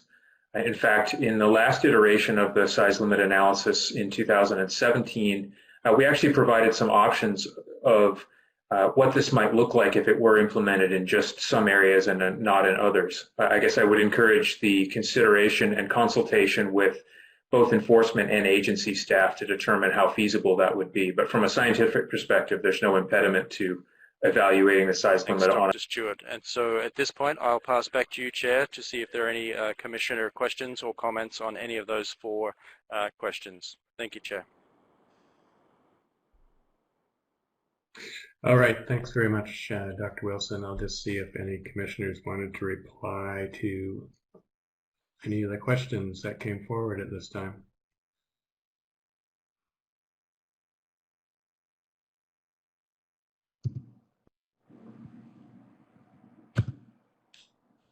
Yeah. Chris? Yeah, and I guess I chimed in to say I heard the question about the enforcement. I don't have an answer for it. That's something we can look into. Maybe provide some type of answer, but I don't have one now. Okay, thanks, Chris. We may have want to come back to these tomorrow, Dave, but for now I'm going to suggest that we adjourn. If there's nothing else, any comments from any commissioners before we adjourn? And then we'll start tomorrow at 9:30.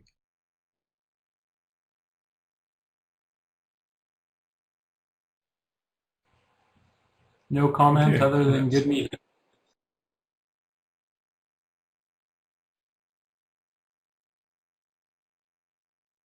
All right, thanks everyone. We'll see you tomorrow at 9:30.